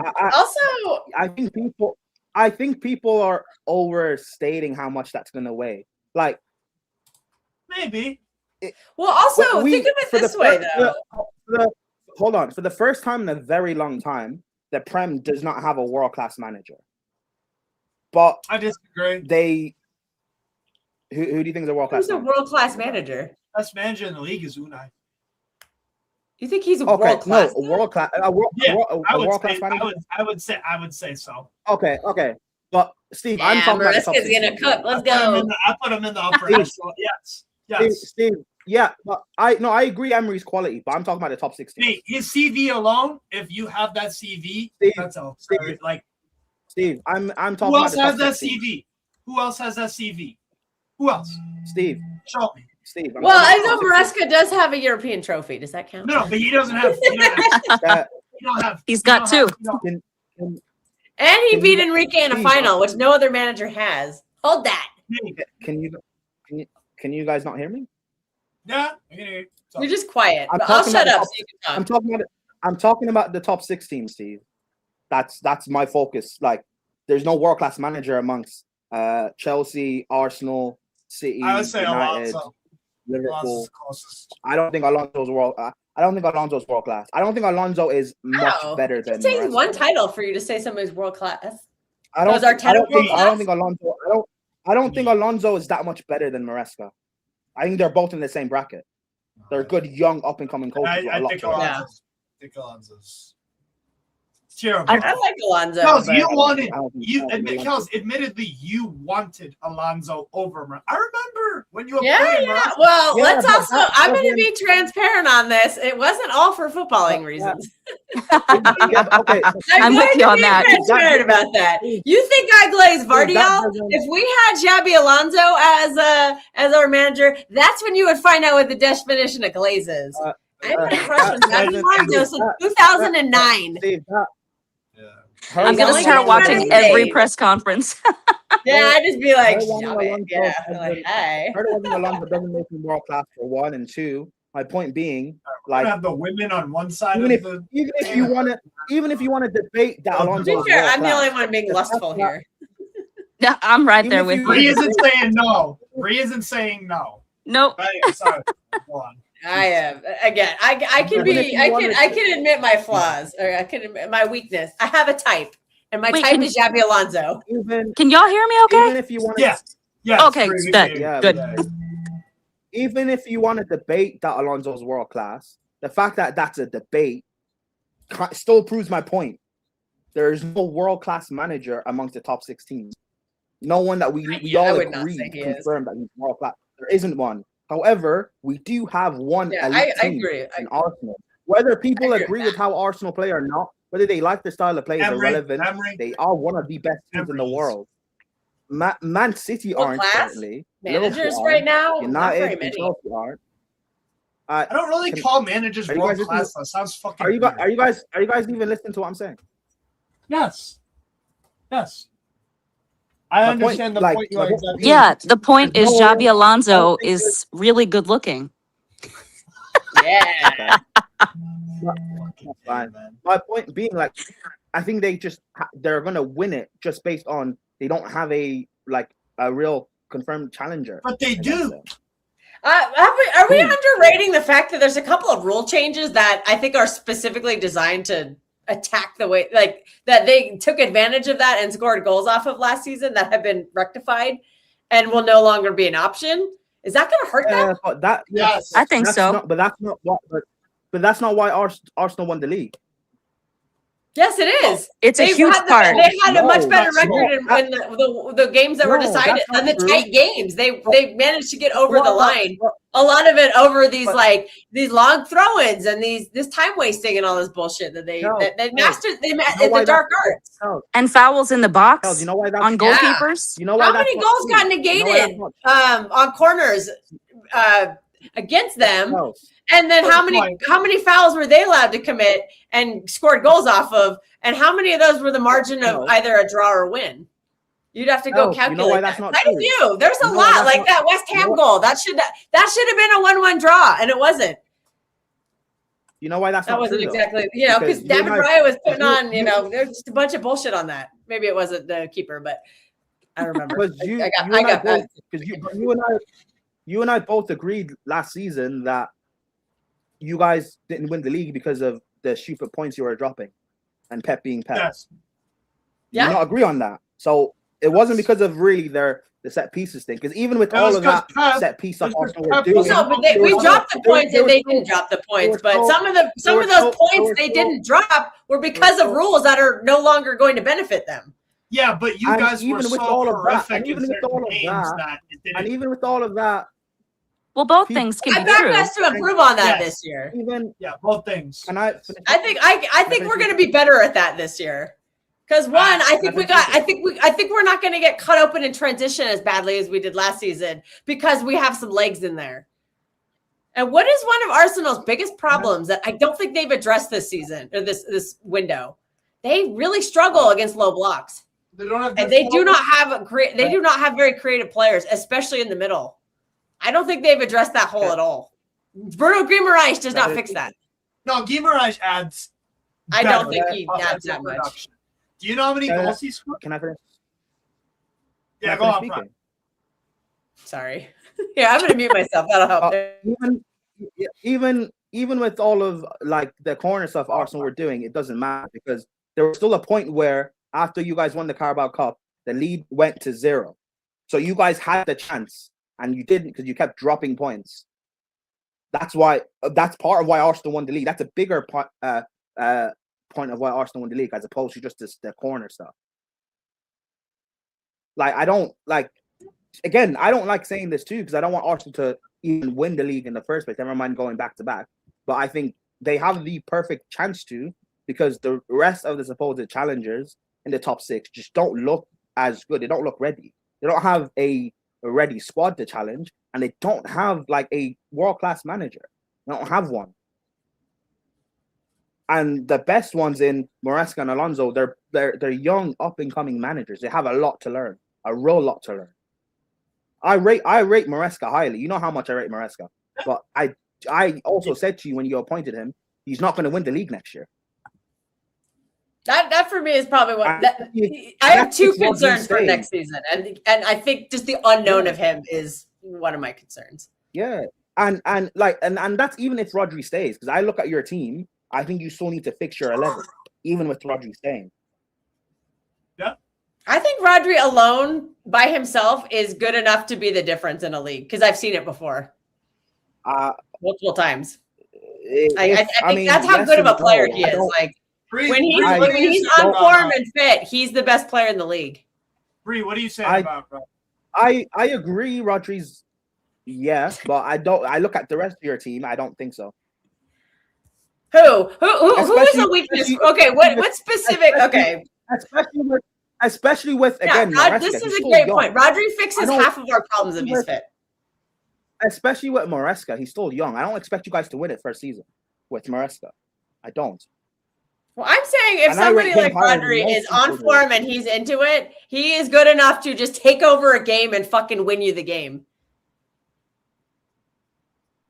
And they have Holland and Cherky in these. Yeah, we also have Erling Haaland, who is a game changer by himself.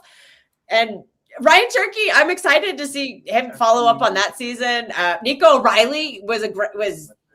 I mean, are you predicting like him to fall off a cliff? Or are you predicting Cherky to fall off a cliff? I think. Like, who are you looking at number 11 and saying this is a big weakness? I'm just confused. Perhaps the goalkeeper, as you meant, not as far as shot stopping. Donnarumma is one of the best in the world, but you did mention earlier in the show, maybe a concern around him building out from the back because he's not the best with his feet. I think it's one sec. Prime. One sec. It's a big question with Maresca to see whether he played the way he played at Chelsea, whether, he set us up a certain way because he was trying to cover certain weaknesses between, Enzo and Reese's fitness, or is this just the way he wants to play? And if that's the case, then you need to bring in players like a Malo Gusto. You can have him and let him play 10. Because that was a madness. 75 million, I guess, is what okay, Daniele, give me a sec. Daniele wants to come on. I'm gonna also the person that said that Slot won it first year, so Maresca can. No one expected Slot to win it first year. Yeah. See, but nobody's gonna expect Maresca to win it. I don't think. So it could be the same thing. Okay. I'm talking about what I expect. Because everybody's going to pick Arsenal. Daniele, check your Twitter DMs. I sent you the link. Mr. Demanding. No. Yeah, but I'm picking Arsenal because I don't see a real challenge. No, this is not Cubed. This is someone else. I don't see a real challenger for them to win it. That's same team without Bernardo. But I think replacing Bernardo with Anderson is gonna really help us not get cut open in the middle. Which is another reason we dropped a lot of points. That's a problem. Now, defending in transition was a big problem last season. And I think we signed a player that helps fix that. Does he fix all of it? No, but I think it helps address the issue quite a bit. You spoke about your team. And maybe we don't draw to Everton when we needed to win. Maybe we don't draw to you guys because we're defending. We could defend better in transition. Maybe we don't draw to Brighton. Maybe that's a win. So we're talking about points that are dropped. And I think we bought a player that's going to help address some of those issues that caused us to drop those points.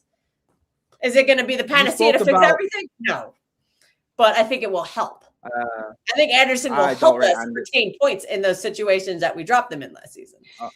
I don't rate Anderson. Kels, you spoke I know. about weaknesses I know in you your don't. team.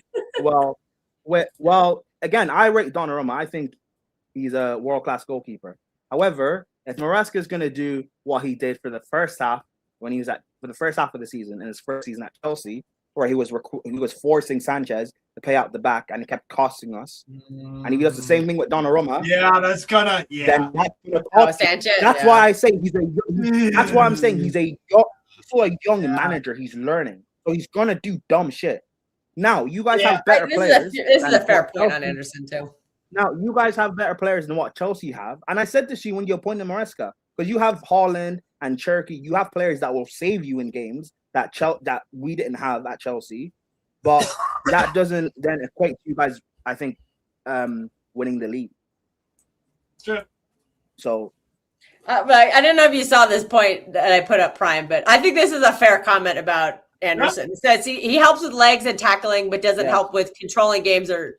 Yeah. I wouldn't say cut open. I think he'll help with being cut open, but I definitely agree he's not going to help with controlling games. And you spent. But if he can win the ball back, that can help. Because we did not have any ball winner back at that point, just go get Tyler Adams then. You spent over 100 million on a ball winner. Congratulations, then. Yeah, I think we'll do more than that, but that is just one thing I think that was. So did we. Especially if Rodri. Oh, boom! If Rodri goes, Hendo Anderson can't be your star midfielder. No, and I agree with that. If Rodri goes, I am not putting us in the title conversation at all. That to me is like, with Rodri, we can win the league. I would not predict us to, but we can. Without him, I think we are in a top 4 race. I don't think we have any chance of the league without Rodri. That's fair. Yeah. Danielle, you always saying fair. I think of the remaining teams, I think City is the best bet, but I don't think you're good enough. That's why I say Arsenal will just retain it. That's fair. I'm not going to disagree with you. Yeah, and that's my point of why Arsenal will just retain it by default. I think they have. Yeah, we'll see. Again, I agree that they'll be the favorites, but we've also seen many times it is hard to retain a league. Yes. And what City did winning it that many times is just not. It just doesn't happen. I agree. Retaining the league is hard, but I don't think in previous seasons of the Prem, a title winner has gone into a season where the rest of their supposed challengers are this weak. Yeah, but I don't. Well, remember when Liverpool won, all it took was one injury and they were out. Oh shit! Fulham bought another. Wait, when Van Dijk got injured, they were done. They could not. After when Van Dijk tore his ACL.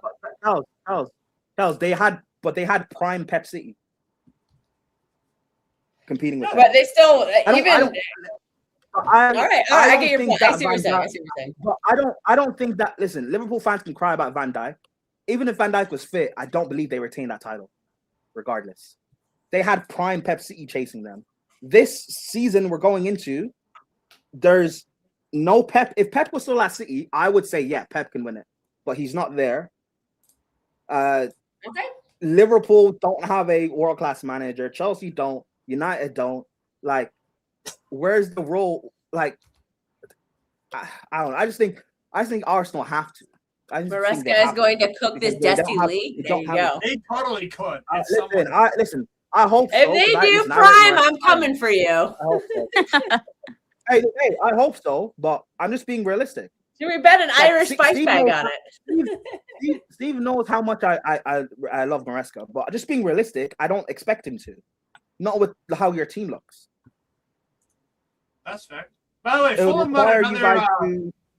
Well, are we saying that we're not giving Liverpool, we're not giving Wirtz and Isak a chance to do better than last season? No. If those two are cooking under Areola, they could do something. Yeah. Also, they would probably be a team that scores a lot and concedes a lot because I don't rate their back line. But you never know. A team that scores a lot and concedes a lot good enough to win the title? No.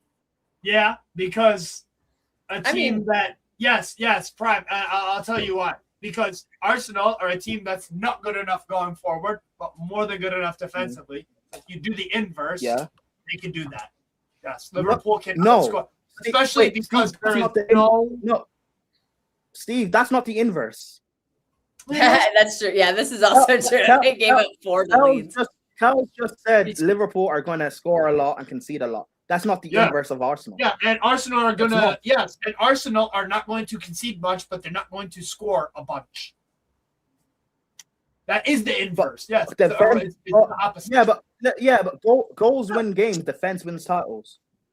Liverpool would have to improve their defense in order to win. I think they will improve. I think that's actually false because City, it's usually who scores more goals. Yeah. Versus who has the best defense? Because when City scored the most goals, we never had the best defense outside of I think like one of the years. But most of the titles we won, we did not have the best defense. But when the titles you have won, you guys were in the top 3 defenses in the league. Yeah, but that's different. Being top 3 and being number 1 is different. You have one of the best defenses in the league. Serie A is a league in the past 10 or 15 years. I don't know enough about Serie A to be able to argue. No, but I'm saying, bro, I don't know enough about Serie A to argue against you, though. Nate, I'm saying in Serie A, usually, like 13 out of the past 15 years, it has been first place defense is the title winner, okay? The Premier League's not like that, though. It's less. Charles is right. Yes, but Man City in 17-18, I think we're the second best defensive. Yeah, yes, but defense 18-19, I think one of they the were best, second or third best defensively. But, they were top Steve, having one of the best defenses. Yeah, and I think Liverpool can do that. Yeah, I think a lot of them don't end up winning the league, though. Liverpool could be top 3 defense. I'd have to look at the stats, but sorry, we can't do stats. Sorry, Mateus, no stats allowed. Because those City teams that were scoring goals and breaking records also had one of the best defenses in the league. Not number 1. But we were never number 1. Your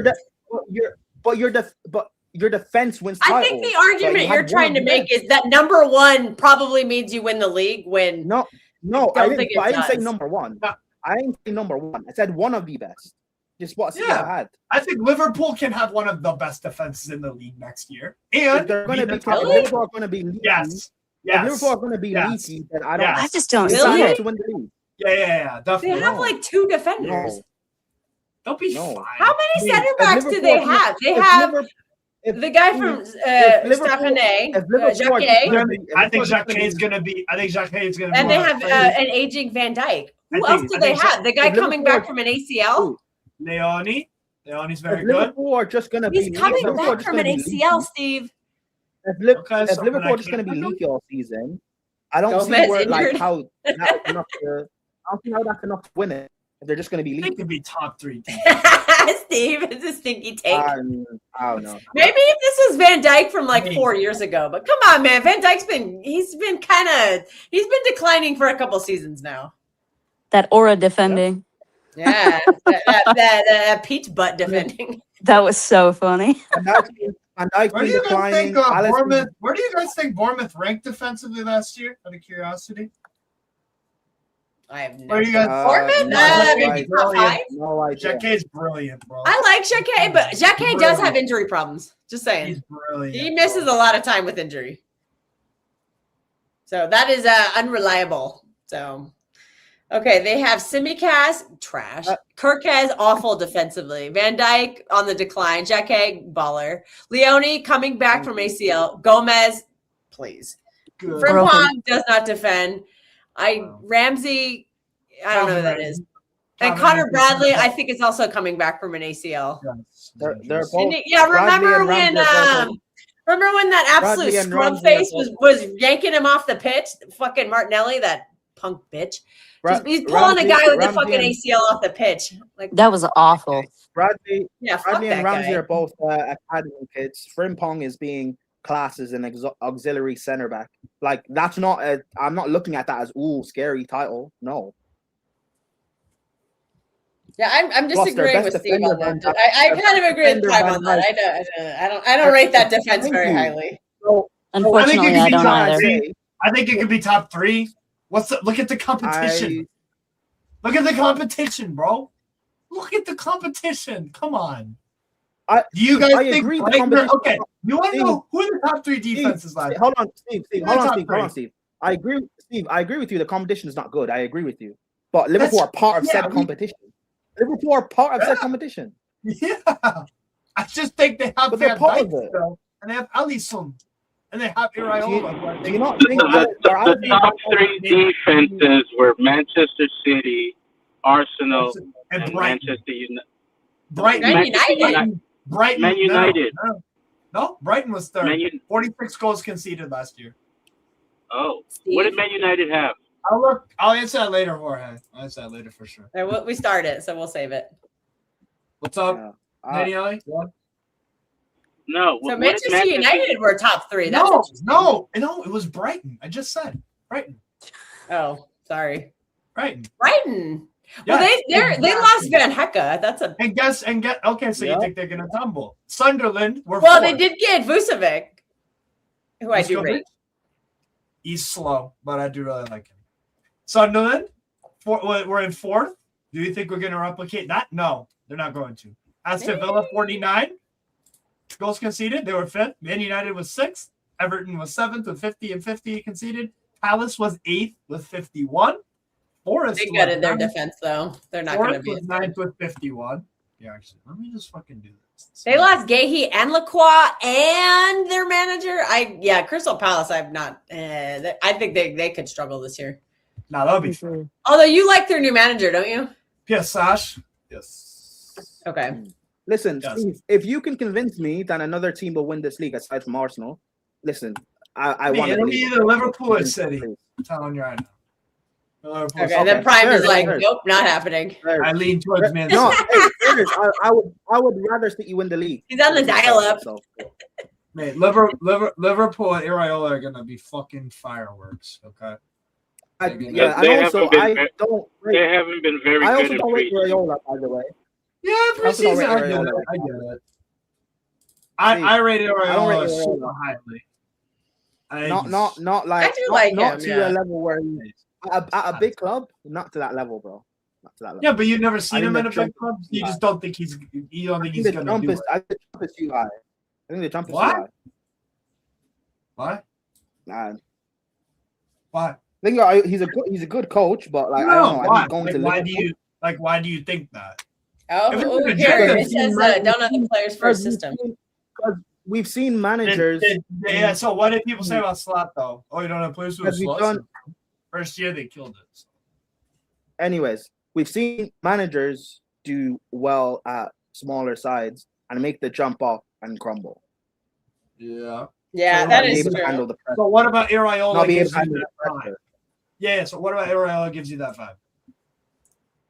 I just don't expect him to be able to like His challenge forwards, or lead. Steve. His Also- forwards. Also, Forward, bro, also- he's amazing at developing wingers.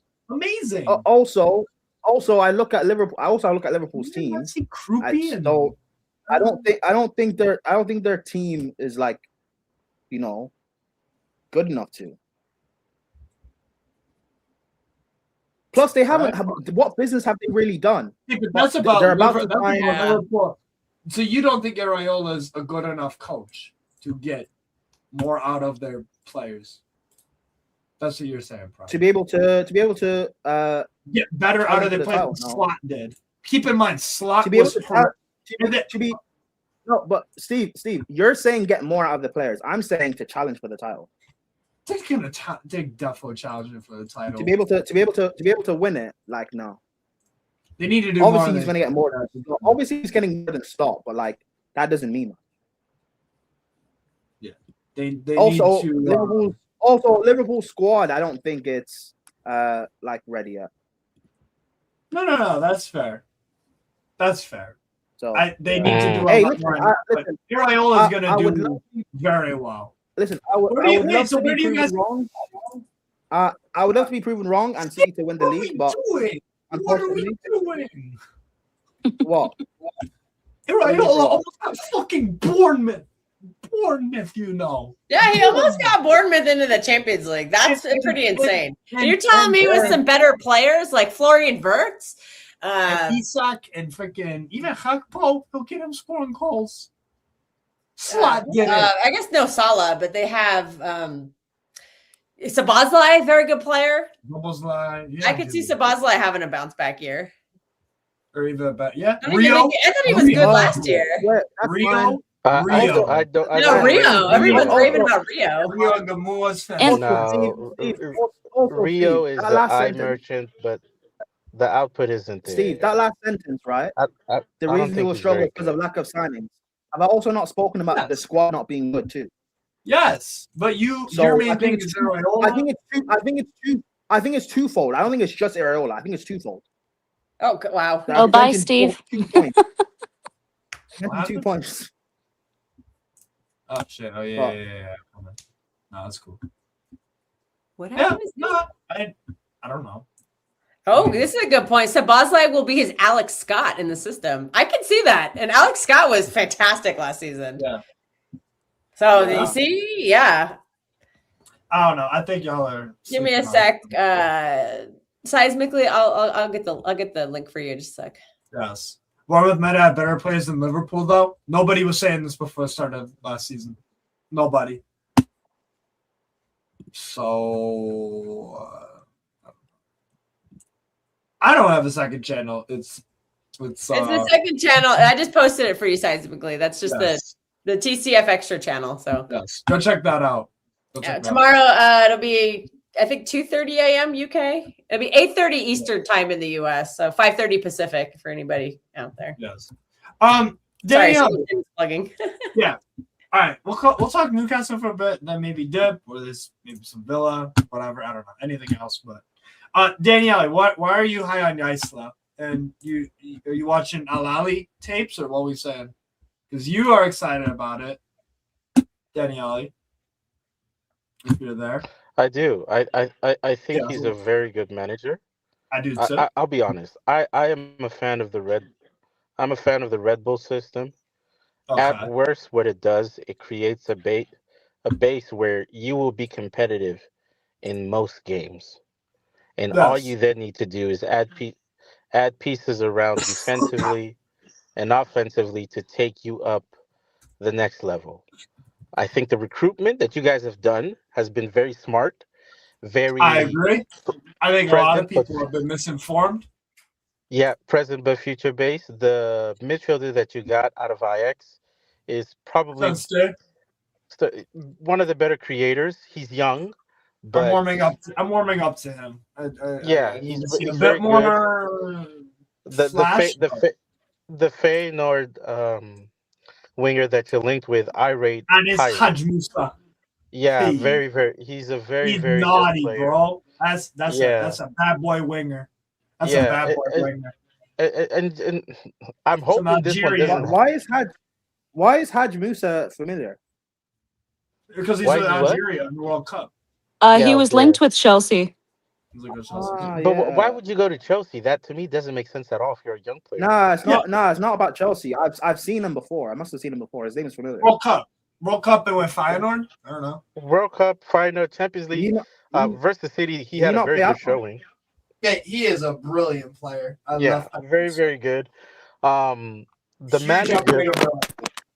manager of the games that I've seen in the Saudi league, he's very good in game adjustments. You will score goals. Yeah, Like, don't get me that's what wrong. I'm not worried about. Yeah. You will score goals, especially from the wing position. The chances created there. This The kid is gonna be verticality sensational. is also there. The one profile that I heard that you guys are linked with is the Porto 8, Victor Froholt. Yeah, I think him. yeah, I He's- think if you guys they're hyping him up as the next Guimaraes, and he's not like Bruno Guimaraes physically. No. He's a little bit more leaning on the offensive side, but Yes. that is the type of play where Newcastle is going to be incredibly fluid. Yeah. And the play it's going to surprise fans. So like when I made the comment and I said Newcastle's going to be more dangerous, because just from you can see what they're trying to do on the recruitment side, on the base of what they're building, a very fluid, very competent passing, scoring offensive side. The question is going to be, can they add the physicality that You have that in merits- Alaji Bamba for sure. yeah, that merits some of that This kiddo, offensive game to kind of mesh in between. he's And 6'4" and he's 20. yeah, that is insane. And But you could, bro, he doesn't move like he's 6'4". yeah, He has Derrick Henry or who's another NFL running back. Athletic. I don't know Yeah, any. look at Derrick Henry. Honestly, Yeah, and oh my gosh, I forgot this one. Derrick Henry, the NFL guy. This is this is Alaji Bamba, the kid we sent from Monaco. the goalkeeper that you signed from Braga. Hornacek. Very good. So and his nickname. Oh God, I gotta pull that up. It was weird, right? So apparently, Carlos Vincennes recommended him to City as well, but it would be as a backup. He's too good to be a backup to Donnarumma. He's good enough to be a starter, in my opinion. But that is a very, very sneaky, good goalkeeper, good with his feet, has, to me, good size.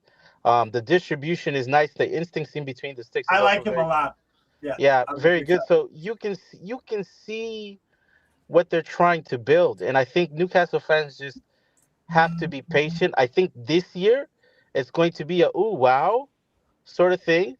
I think the second year, that's where you're really going to see the difference in what the gaffer is trying to do. And I think somebody that's going to benefit from this is going to be Voltemada or Voltemade.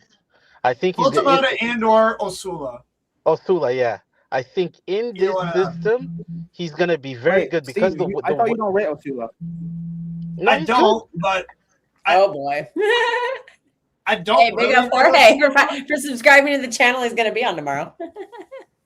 I don't rate Osula prime. However, we've seen managers get impressive goal scoring figures with players that aren't very good.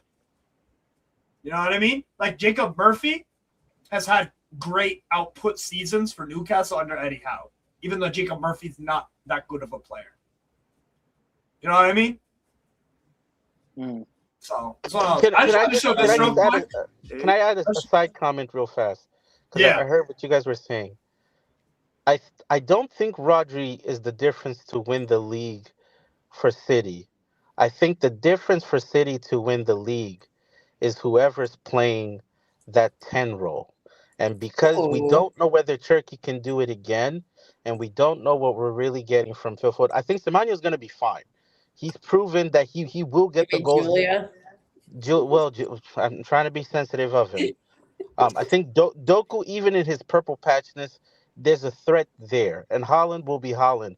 But to me, the concern is who is the link between that midfield, whoever is sitting in the 6 or the 2-8 roles, but then also who's then also connecting the ball to Haaland. And I don't, for whatever reason, I don't trust Turkey for the whole season because of how many touches he takes. He's brilliant. And I don't know what I'm getting out of Julia, which to me, I've actually warmed up to the idea. I've warmed up to the idea of they should have gotten, or they should be targeting Alex Scott or a profile. That would be a great. Or what do you think of Wharton? Because if Rodri goes, we will need another midfielder. Would you said Alex Scott or do you think Newcastle should go for Wharton? Put up balls on the fucking table. I agree. So here's the thing, Kels. Yeah. Rodri gave a very interesting interview, and we focus on his ability, but we don't focus on the mental side to him. And in that interview, he was talking about how at Villarreal and even early on at Atletico, he was molded in a certain way. So the passing side, understanding the game, the reading, that side was molded. Mm-hmm. He went to Villarreal, and then when he came back to Atleti, the defensive side, the way that Simeone molded him, made him understand. I think I read this one.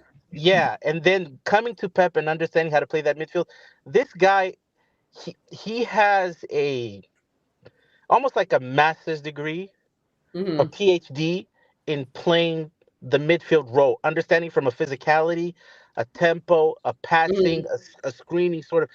You you can have ability, but it's the in between the ears. I don't think, and this is like I think Nico G and Elliot Anderson, and even Bamba. Bouaddi because of his age, they Yeah. struggle. They don't have that apprenticeship in Masterpiece. understanding how to play the defensive mid role. Fernandinho, when he was at Shakhtar, he did have that. It just came from coaches that were in the Ukrainian league. But granted, they had a very good base and foundation in how they develop players, especially from the sixth position, understanding the physicality, the non fouls that the ref doesn't see, the positioning to be able to intercept the opposition when they're going in transition. Some of that it comes from experience, and I don't believe Wharton as not Wharton Anderson, as good as a player that he is. I don't think he's had that level of coaching on the defensive side to be able to step into that role. Buati, just Yeah. by age, he doesn't have the boots of the apprenticeship. And Nico G, who I like and I rate a lot, he was in a system in La Masia that, unless you're Sergio Busquets, your your midfield training tends to lean more on the offensive side, not so much on the defensive side, which Yeah. means whoever is going to be in that midfield position is never going to be defensively to the Rodri Fernandinho level. It's going to take time, which Hmm. then means who's ever in the 10 or the advanced 8 role, how good are you? How Yeah. quick are you at reading and getting the ball to Yeah. the wingers or to Holland? I think to me that's going to be the difference, and those are the areas from the players that we just We don't know. just Like don't know. yeah, I You want to see Mukasa you have in a in this point pre in this because preseason. Mm, Even Fernandinho didn't truly like blossom into a world class DM until Pep. yeah, yeah, yeah, Yeah. yeah. Yeah. And we don't have Pep anymore. So that Well, makes you wonder if like that can continue because I mean that kind of development because Pep that was Pep's like magnum opus was what he did with Busquets and what he did I with Rodri. Like that's I insane. think City, if you can't get Rodri to sign, then you keep him for a year. You probably sign a Wharton or something, so Yeah. Rodri can like impart as much knowledge as possible within a year. I I get think you laughed have to at do every time I something like suggest that. that. Wharton. Oh, I want Wharton at Chelsea. Wharton is deadly. I think in Newcastle, I'd love us to put our balls on this because nobody's going for him right now. Yeah, my only concern with Wharton is off ball. I think he's a little weak. Don't worry about But if you pair him off-ball. with Anderson, like that kind of, I think they complement each other. Wharton, Because I was making the point Wharton, earlier. everyone says that Wharton off the ball is weak. That's not true. If you partner Wharton with a Bruno G, a Caicedo, a Declan Rice, he'd be fine. Like he's perfect. He's fine. Like, off the ball, Steve, he's great. Nuno Espirito Santos, was he Anderson's last coach? No, Was No. Oh, okay, so you want to know something? It was Vitor Pereira. Vitor Pereira. Okay, you want to know something very crazy that I saw? So What?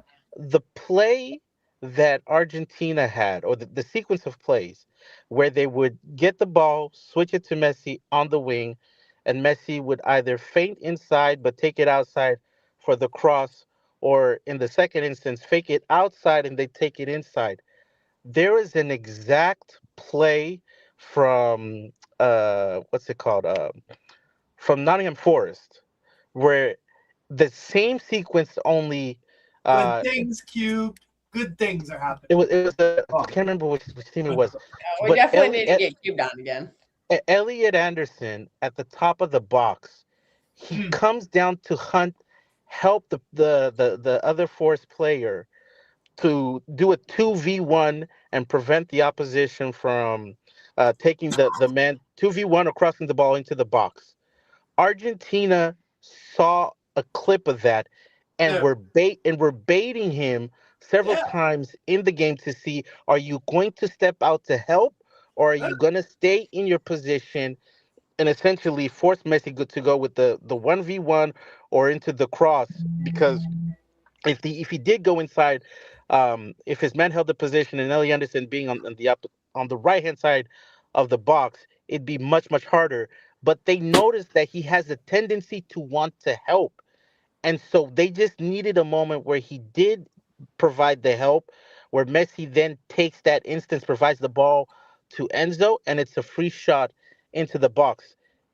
Tuchel, because he's not really a defensive-minded coach, but he's also not an offensive-minded one. And also not an offensive-minded coach. Shit.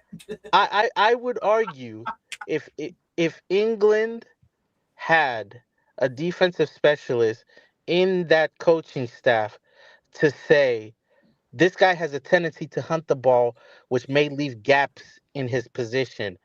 Be a little bit more disciplined. Don't take the bait. They would have been self-served, because that, and I wish I could find the clip. I'll try and find it and send it to you guys later. That one clip, you can literally just see, like, in 5 seconds when he steps out to help, the gap that he leaves there. And then in the comment, they were saying that under Nuno with Anderson, that was something that he was trying to refine out of his game, the over eagerness to try and chase the ball to help versus holding your position and trusting your fellow man that they're not going to get beat on the 1v1 every instance. Are you talking about the Enzo goal, the equalizer? Yes, the Enzo goal on the equalizer. Yeah, because they did that like three or four times, trying to bait him, and it was on the one chance where he did take the bait. The second time Enzo took the shot, that was the goal. But you know when that happened, though? When England no longer had a DM on the field. When Declan Rice went off, it was just Anderson, I think, Bellingham in midfield together. Neither of them are sixes. Neither of them have the, like, innate ability or essence to just, like, sit and hold. So, like, you're right. Again, you're right in what you're saying, but, like, that's another reason why I look at Anderson and think there's so many other players you could have spent that money on. So many. I agree. Steve has listed them off to me too. Okay, like, I will say this though. I think. Yeah, I like Anderson. He likes Anderson, but he said we could have gone a different way. Yeah, he said if we need a runner, just go to Ligue 1, buy someone for 30 million. Go literally the Alaji Bamba kid. Yeah. Steve, remember a year ago we were saying Anderson's good. So like you do rate, but this price is ridiculous. So many other. Yeah, that's just the market though. Like, no, it's not the market. Diamande has like 15 goals, and they're asking 120 for him. That's not the market. Is Morgan Rogers worth 117? No, I would say it's what it is it's the English market. Yes. No, but but Barcola, they're asking 124. Diamande's not English. They're asking 120 for him. You know what it is? It's last season Liverpool fucked the market up with Ekatike, Isak, and Verts. Yes, they took our chain. No, but Kels, it's not that. If you want to say it's the market, it's a factor. It's definitely a factor. Kels, no, but Diamande was hold on, Florida soccer. Kels, why not just buy it on a player that's worth it, though? If you had spent that on Wharton, as much as I believe Wharton's not worth 100 mil yet, that at least helps you in what you actually need. Yeah. It gives you a Roger. I think we needed some of the off-ball stuff, though. Yes, but on-ball wasn't the biggest problem last season. We were getting cut. We were having... but it's a lot easier to... But, like, Wharton is a specialist. There's not many players like him. There are a billion players like Anderson. I agree. A billion. And that's the point. Like when people say it's the market, you're right. It's the market, but you can still find quality in that market. Yes. Yeah, I know that. I understand that. But we also have an English quota problem. Yeah, and you. Although we could have solved it with some other play. Wharton helps out Alex Scott. We could still get one of them too, though. Relax. We could still get one of them. Sign a scrub third choice. Remember I told you a few months ago. We already have Bettinelli. There you go. Kels, remember I told you in the summer, if you guys are smart, you should buy Wharton. You should buy Barco from Chelsea. Yeah. That will be a better signing than Anderson. Yeah, I rate Barco. Well, they made their bed. Now they're gonna have to sleep in it. We'll see how it works out. Hey, don't worry. I like Anderson, but I'll give him a chance. But I feel like a lot of people won't.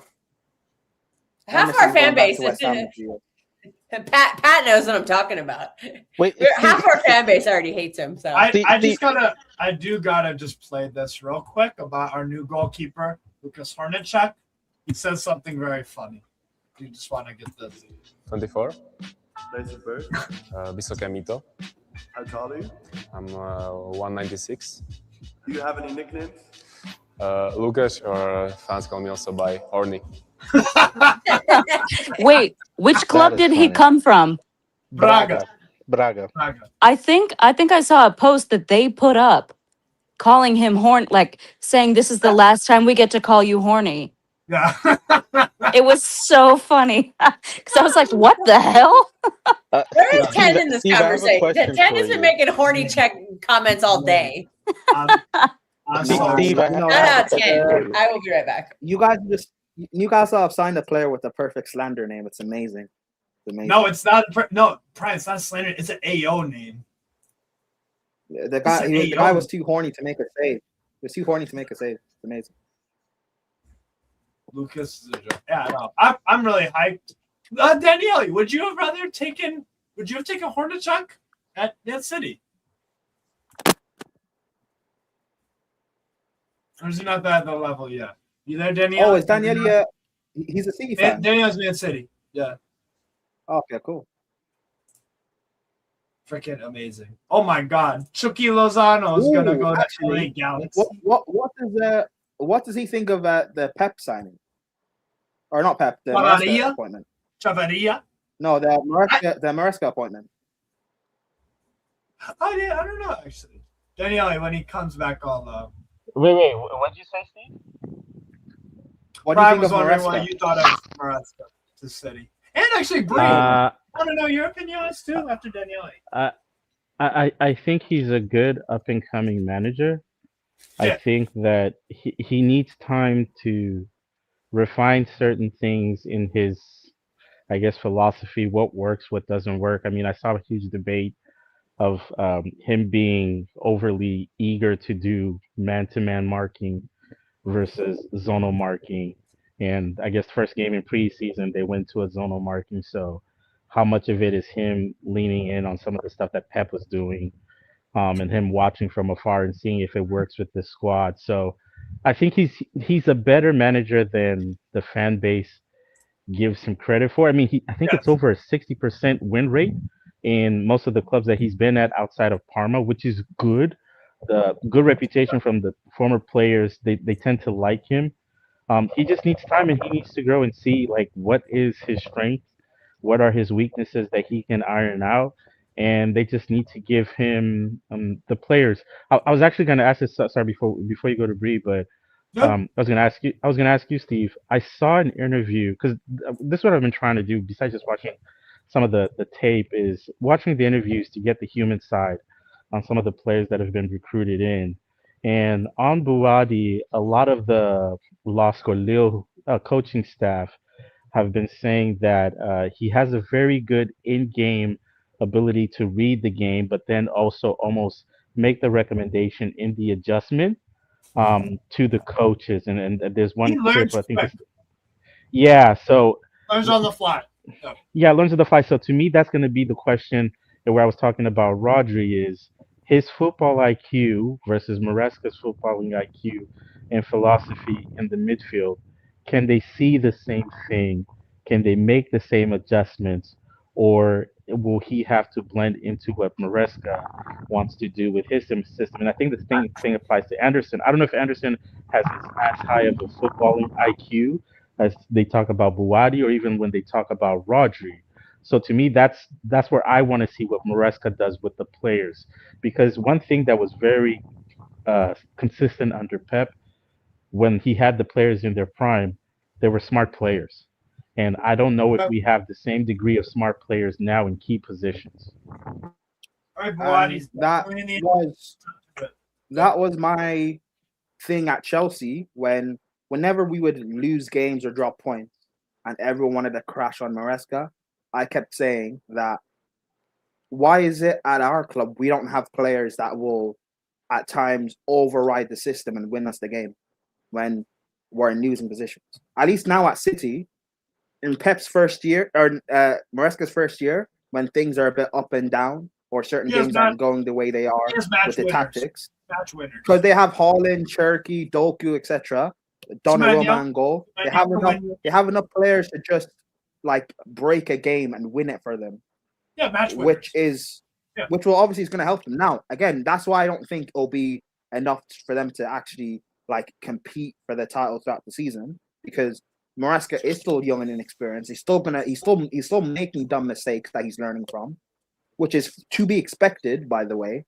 Like, no one should expect him to be this brilliant world-class manager yet, but because he now has better players, it's not going to cost per se as much as it did at Chelsea. But I get what, bro. This guy, where'd you find this guy from, Steve? He knows ball. He knows ball. I wish you were a Chelsea fan. We need more people like you, bro. I wish you were a Chelsea. He's I met Daniele through Kels. Daniele is based out of Portugal, if I'm not mistaken. But yeah, you're asking Daniele's gonna ask me a Bouaddi, mate. All I'm gonna say is you if Man City get him, he could become the best player in the world. Really? Yeah, he's brilliant. I've been watching Liga for 7-8 years now. He is very much high up on the list of prospects and young players that have caught my eye and that I've been very fixated on. Like I've watched best player in the world for 3 years. I've watched Bouaddi for 3 years. Steve, best player in the world. Yeah, he could be. That's yeah. Bouaddi could be one of them. Kel's only comes back when it's time. Same with me. There's a list. I'll put that I had to get some food. I'm hungry. Unlike Steve, I actually eat. Steve, what is his player profile? A superstar. Ooh, that's what he is. How descriptive? That's not a player profile. Yeah, it is. Like what is like his strengths and weaknesses? What is he as a player? What's his strengths? What is his weaknesses? Fucking techie as fuck. He is. He's just magic, bro. Honestly, he's fucking not just magic. techie as fuck. Yeah, he's techie as My fuck. favorite measurement. He makes the game, mate. He looks the game. He makes the game look so easy. Is there a player you could compare him to? Enough. He's shifty. I'm not really huge on player comparisons. I guess. Just to ballpark it. Is he similar to Wharton? Is he similar to Stiller? Is he similar? No. Oh. Because I asked for a player profile, you can't give one. So I just want to know like what his. Is he similar to Tonali? No. No. God no. You mentioned him. You said that he's like Tonali with No, he has the Tonali issue where people want to say he's box to box, but I like him deeper because his vision. You know what I hate Eddie Howe for doing? Yeah, Eddie Howe for making it Tonali box to box. Everyone thinks he's just box to box Declan Rice player. He's not, bro. He's not. Exactly. I hate Eddie Howe for ruining him, bro. Yeah, not even gonna lie. Yes. Even Bruno G, right? Do you not remember Bruno G in Ligue 1? Was he not more of a creator than a DM? Yeah. No. It was more of Paquetá. It was like an attack. Yeah, like Paquetá, Guimarães, and the other one was Coqueret. Tolisso. Yeah, Coqueret came after Tolisso. Wasn't Cherky there too? True, but like no one. But no one spoke on. But no one spoke on Bruno. No one spoke on Bruno G like he was this combative DM though. No, he wasn't, and he never because he's not. So, but Eddie Howe's ruined both of them. Bouaddi? And credit to Tonali. Bouaddi combative? They're two builders in the Prem, but still. Bouaddi's combative, yes, I'd say so. Yes, he gets mixed up. Yes. The only thing lacking with Bouaddi is shooting. Yeah, I don't think he's ever scored a goal. No. 0 goals. No, you think he can develop into a tempo setter with the right coaching and the right players around him? Yes. Okay. Yeah, without a shadow. There you go, Daniele. So if we think he can turn into that, why would we buy Wharton? I love the way he shapes up to the ball. Is the Bouaddi thing confirmed? Is that confirmed? No, they're just fantasizing. It's not official, but it's it sounds like it's going to. But again, it's not That's good. official. That's good. You guys get Bouaddi, let Chelsea get Wharton. That's good. Yeah, but no, he's What happened to Enzo then if you get Wharton? That guy can go on Instagram live again for all I can. He's not staying. This is I hope he's my not staying. So that guy can fuck it up. This is like my wonder. Mbappe! The ones that are going to make it and be superstars. This is my. What did I say? I Bouaddi literally is- tweeted about Ethan Mbappe yesterday, and everyone's like, "It's a project player." I'm like, "Fuck off." How do they know? How do they know it's a They project? don't. Exactly. They don't. Because of his, I literally tweeted it yesterday. Yeah. Who's Kevin Sullivan? Yeah. Mhm. Oh. He's an American? Irish ass name. Gavin American. he's fantastic. That's an Irish ass name, bro. He's I think he is. he's German and Bangladeshi. Random. Wow. What a combo. Right. That is I do random. agree with most of What? I do agree with this list of yours. I've never seen Himbert, so I can't comment on him. But Granny the rest Imbert. I have seen, and the rest German are all pretty Charles, damn- it's Wait, hold Imbert. on. Imbert. He's He's French. Bangladeshi, and his name is called Kevin Sullivan. That is fake. That's not real. No way. Rodrigo. Look at Rodrigo. Everyone calls Rodrigo a But I Yeah, think but these people kids, call- these- Well, people call Rodrigo a Bangladeshi because of his ability, not because of what he looks like. Well, because of what he looks like too. Yeah. But yeah, I was to say, let's be real. he definitely looks Bangladesh. yeah, these guys are. You know, it's people live all around the world, so you know. Yep. You know, that's just Kevin that's Sullivan, crazy name. Haven Sullivan. Yeah, you should. We've been watching him a little bit. We'll let you know next time we do a watch along of his. Nate, He's a I- baller, I- man. He's very good. Kevin I love We Sullivan. might actually get an American who makes it at City when we're good. Yeah. Because I got into City when they had Americans, but that's when City were bad, and that's the only reason we had Americans is because we weren't good back then. So now that we're good, it's like no Americans. What Americans? No, I do think this current City team. I think Jedi Robinson would be. I think he's good enough to play. Yeah, but you don't need a left back because number Exactly.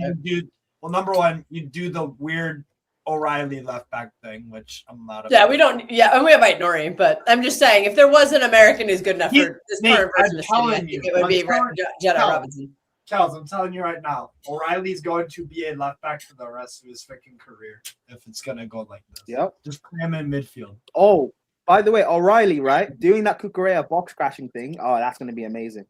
That's gonna be amazing. Mhm. Yeah, but I'd rather see him in midfield because he's a midfielder. But Yeah, O'Reilly. but O'Reilly, Do you think he can develop into a tempo setter? who? Nico O'Reilly, because Yeah, Pep because Guardiola said he O'Reilly- thought he could. yeah, because As a O'Reilly's six. because O'Reilly's a freakishly complete footballer. Mate, I trust him to do so much on a foot. I trust him to be given a task on a photo pitch, play a role, and do a good job at it. I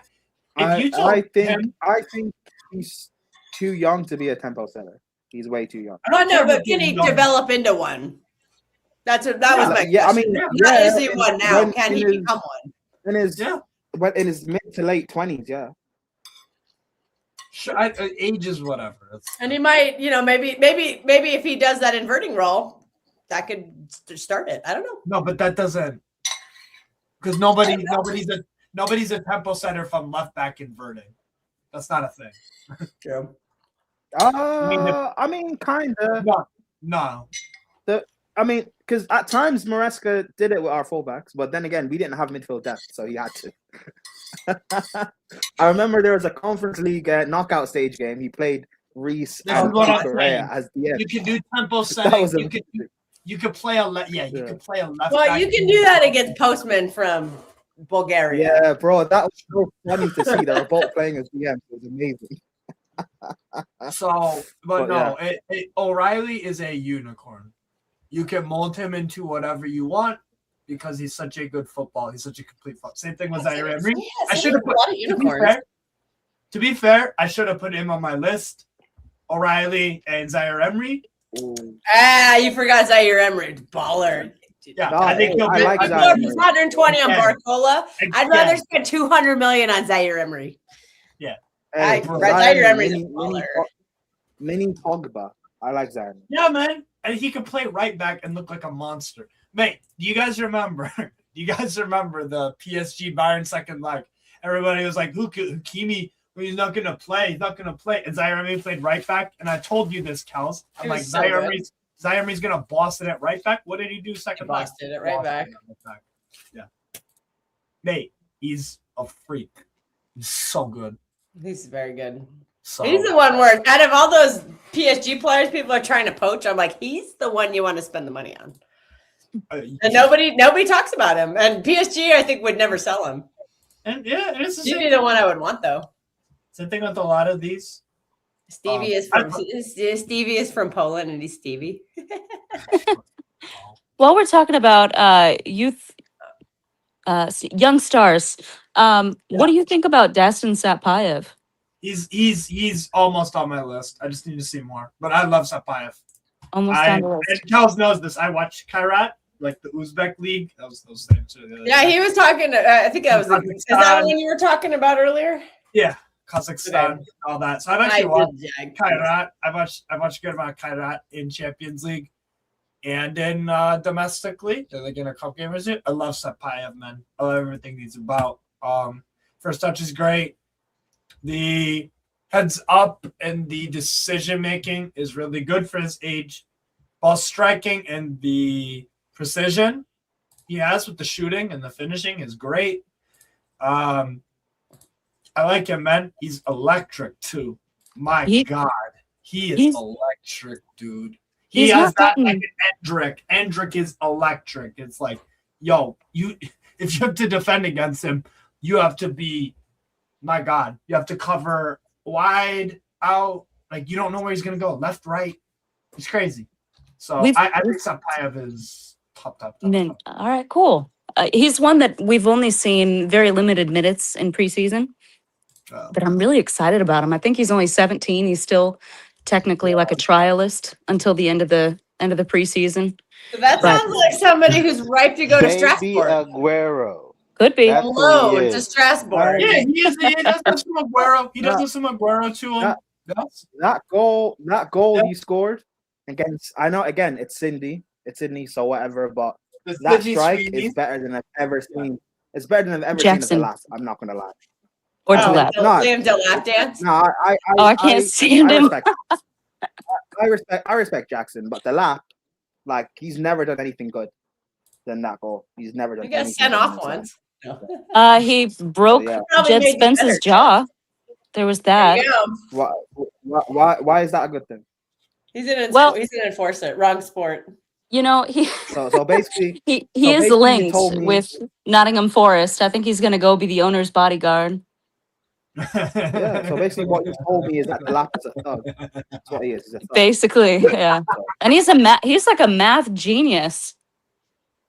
Oh wow, really? His dumb face. Wait, so you're saying that dumb face? There's actually something behind his eyes. Oh yeah.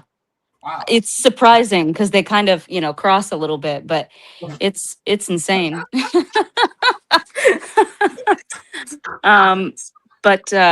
No, with Sapayev, we got some training photos today, and my goodness, it looks like this boy was raised on a farm. He is huge. Probably. He is. He probably was, but he looks so strong, and he's got a really good low sense of gravity. Seems to have good balance. I'm really excited to see how he develops.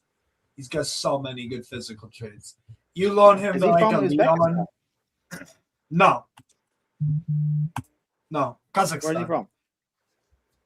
Kazakhstan. Yeah, that explains a bit. And don't say same thing because it's not the same thing. I didn't say same thing. I said that explains the build. Yeah, he's 5'9", but he's like and he's not a fat 5'9". He's like an NFL running back 5'9". He's an Aguero. He's got an Aguero stuff. Athletic. Yes, Aguero. Yeah. He's 2-footed as well. He's 2-footed. We've seen him on the wings. I think we've seen him up front a little bit, and he's played on both wings and looked good. See, I want him as Strasbourg, not fucking not Ukrainian M2. No, Come on, respect Ukraine Bolt. no, man. Ukraine Bolt, very nice. Yeah. And let's be real here. Prime, you said that you respect Nicholas Jackson. This man stole at least 8 assists from Mikhailo Mudryk. This man can't finish his dinner. He's terrible.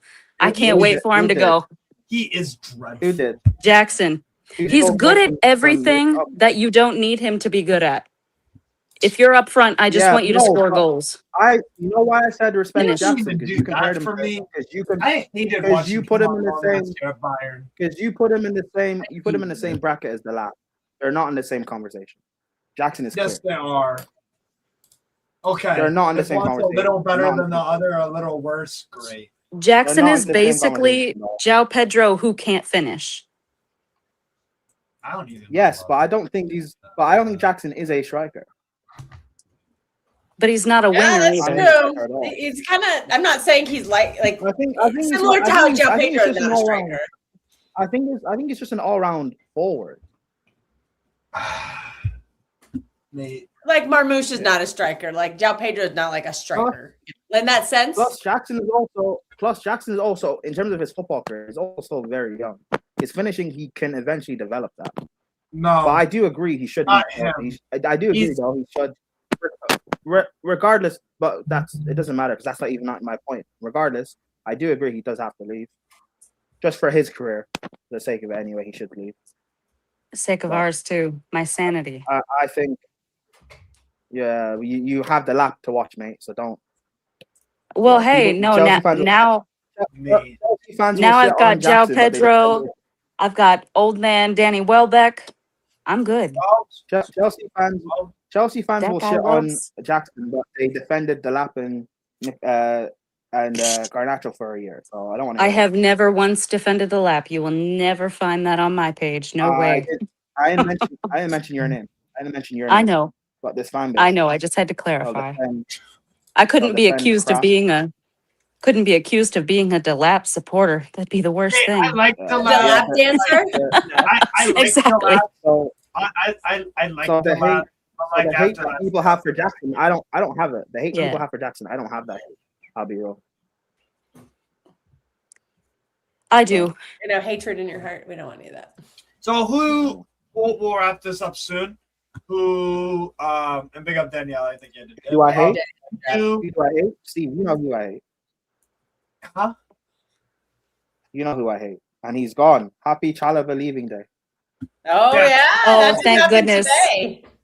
I don't know what Como are thinking with that, but Como have done very well with recruitment lately, so I They were think- bound to fuck one up. Steve, you know, You're Steve, do you know what? Or maybe it goes You know what well. Como? Steve, you know what Como You did? could Yeah? get into You know, Fabregas. You have never know.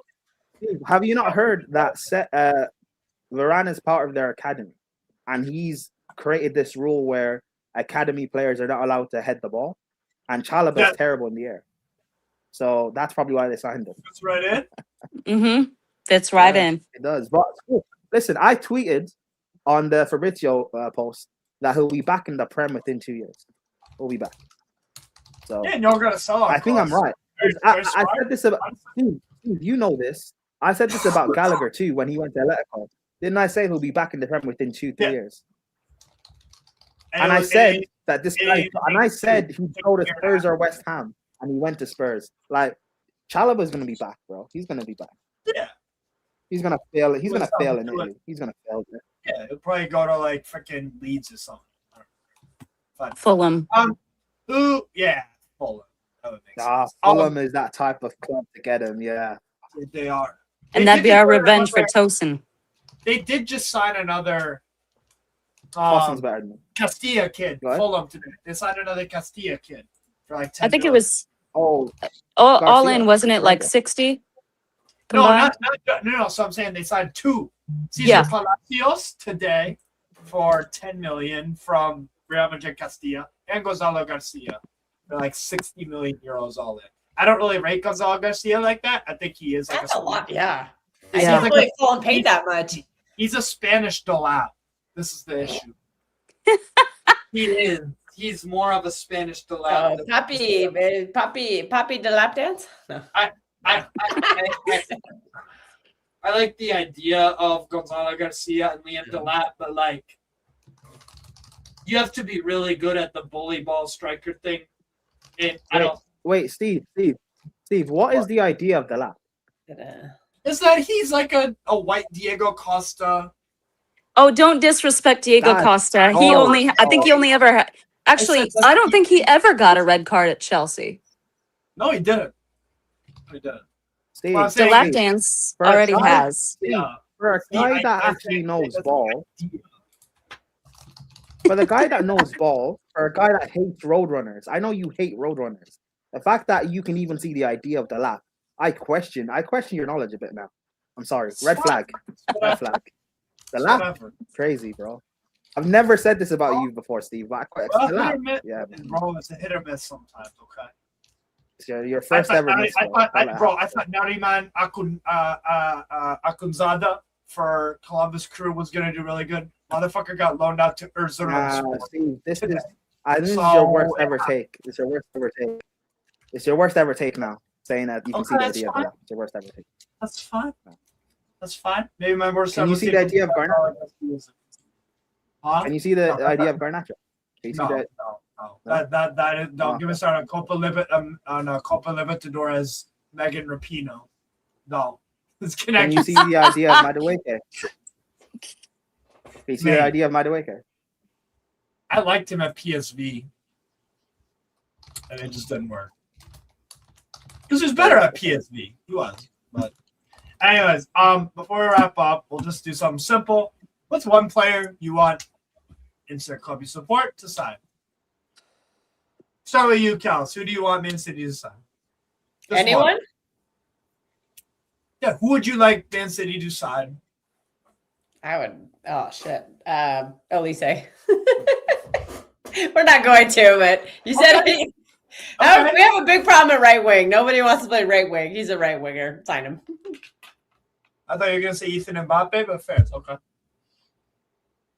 Oh wait, did you forget to answer Jorge's question? Oh. Or is that it? Or is that the question? Jorge is not letting this go. Which teams he is most worried about that he supports and which? Okay, of the clubs I support briefly, I'm excited about Newcastle. I dread Rangers supporting Rangers again because they're just gonna do the same bullshit. Because I saw the same bullshit against Dundee United away on Friday. Not looking forward to it. Lazio are coached by Gattuso. I don't need to say anything more. Bayern München, we're not going to sign anyone more, and our team wasn't good enough last year. Saibari does not make us a Champions League winning side, so excited, I guess. Maybe we can, but we probably won't. Benfica, more of the same.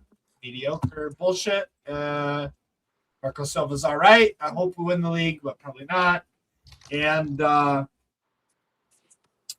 Strasbourg, which is Chelsea's fucking feeder club, so not really excited about any developments going on there, especially with the fucking new manager. Hey, Uzbeki's going there, though, right? Fucking arse. Get the Uzbekistan guy there, and then we'll do scout along. Kazakh. Oh, is he Kazakh? My bad. Sorry. Yeah. We have Hugo Oliveira. Asian. We have Hugo Oliveira as the new Racing manager from Famalicão. It doesn't particularly excite me, but he did all right with Famalicão. But it doesn't matter because if he's good, then he'll just go to Chelsea mid-season. Just whatever. Don't threaten me with that, Steve. It's a shit. No, he will. Because, yeah. Look, Blue Coat single-handedly fucked 2 club seasons in one January window. Oh, they did.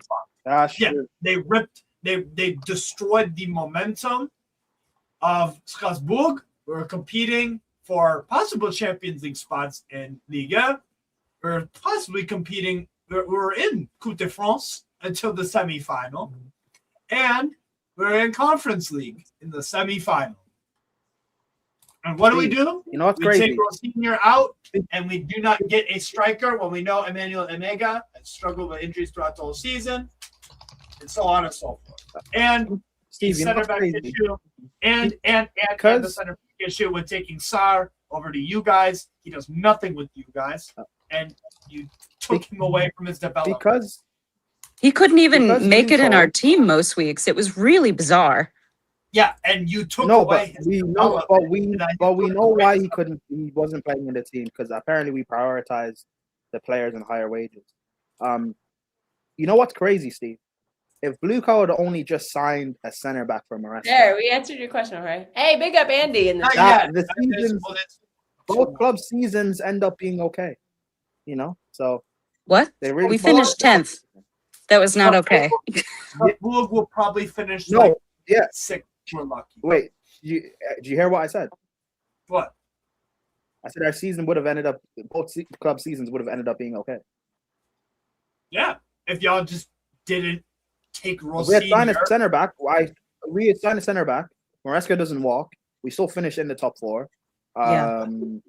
And Strasbourg, the way they were looking with Rafinha and stuff with Mamadou Sarr and things, I thought they were actually going to win the Conference League. They were my pick. Them or Yes, Palace. and we were looking good to do that. But no, We're you just strong. had to They're on track. bring in fucking fuckface Gary O'Neill. So Yeah, real, he's real, gone real, real amazing decision, guys. So I'm not really excited about Strasbourg necessarily. It's up to them to get me invested. Like I said, Benfica hiding to nothing, Rangers hiding to nothing. Newcastle, I'm excited. Rebuild season with the Isla, no more Eddie Howe bullshit. Good stuff. Lazio of Gattuso. I don't even want to talk about that at all. He's dreadful. And so sometimes maybe good, sometimes maybe shit guy. yeah, Gattuso, dreadful coach. And then Newcastle, Benfica, Strasbourg. So there you go. That's all my teams. And my MLS team, CF Montreal, suck. Oh God. I'm looking forward to Newcastle and Bayern München. But Bayern München have a ceiling because we're not buying anyone for our back 4, so it makes it all redundant. And there's a stream about this that I did with Ahmed. Zero Talks, big up to him, like 2 months ago, saying what we should do. Albeit, I like Nathan. If Vinny actually is looking to leave, which I don't believe he is, but he is available, do you want him at City? Do you want him at City? Of course. I'm in here for the fairy tale of Vinny coming home, but Vinny? Of course. Yeah, but I mean, it's not going to happen right now. We just signed Maresca. You hate him. Vinny's a club legend. I'm always going to want him back. I don't know if he's ready as a manager yet to manage City. No. Oh, I thought you meant no. Do you know who I'm talking? No. Vincent Kompany. No, I'm talking about Vincent Kompany. I misunderstood. No, Vinicius. No, I don't know. He's like Barcola to me. He's a good player. I don't think he's like world class or anything like that. And the wages he's going to make and the fee he's going to cost. Not another left winger. No, yeah, but okay, fine. He's better than Doku and Savinho, but like, okay. Is it enough of an upgrade to warrant spending that amount of money on him and prioritizing ego? You need a right winger. It's not about enough, but it's not about the upgrade on Doku. Put Doku on the right because Semenyo's trash, and then play Vinny on the left. Looked very good on the left. I know it's a preseason game, but I think he looked good on the left. He's a left winger. Yeah, but Semenyo is a left winger, but he's not good enough to start over Doku or Vinny. So I think he outscored Vinny last year. Yes. Yeah, when Vinny was he outscored Vinny last year, and that was playing half his game for Bournemouth. And Andy, just to answer your question very quick, would I be happy if Bruno Guimaraes stayed in squad state as is? No, because we need center backs. What happened to the Swiss Silver Fox? Is he gone? Hey, he got injured again. Oh. Botman is just a walking hospital bed. He's finished. I do that. he's crocked. Hey, Steve, give Alex Murphy a chance. And you know what? Ysla actually might. And Rory Finneran as well, the other Irish youth that we have in Newcastle. Very good. Yeah. Very good. Technically proficient. Let me. Has your preseason started yet? Huh? Yeah, it has. Started yet, right? That's how Eddie Howe left. Cool. Can you let me know with if Alex Murphy or Finneran play? Let me know. Yeah. Because I want to watch. What game did I do yesterday? Oh yeah, it was the AZ game. Troy Parrott came on. I think you were busy yesterday. Oh, Parrott is being linked with a move away. Andy, bro, do you know there's a lot of clubs? There's a lot of clubs that want Troy Parrott. He's being linked with a move away. I think I like what Parrott's about. I like what Parrott's about, man. I really do. Ajax won him. He was linked to back to Spurs. No, don't go to Ajax. Everton. Don't go to Ajax. No, he should not. Where do you think he should go? If he's going to do the Eredivisie, PSV. Go to PSV, easy. Then they can find himself Pepe to Fulham, which he's been wanting to do. Parrott should go to PSV, or I think Atleti wouldn't be too bad of an idea. Atletico Madrid or Newcastle. I'll take him. If we sold Osula, I'd love that. I'm cool with that. But anyways, Bree, one player Chelsea you want Chelsea to sign. Well, it should hit close to home because mine is Lewis Hall. Oh. Wait, so you don't want but you just said Pep Chavarria, right? No. You haven't said Chavarria yet? I feel like it's not official yet. Realistic now, but I decided to dream high. But that is pretty high. We actually apparently did approach him at some point during the window, and Lewis Hall is not at all interested in coming home. You mean coming? Yeah, he wants to stay in. He came from our academy. That's why. Yeah, but his he wants home to stay is in the north because he's in Georgia, but his home for football is. Yep. Okay, fair. So you would like Lewis Hall? Do you think he goes to Man United or no? I don't think so. Because I hope not. I don't think. Man United have been cheap ass motherfuckers this window. That's a fact. They've been cheap.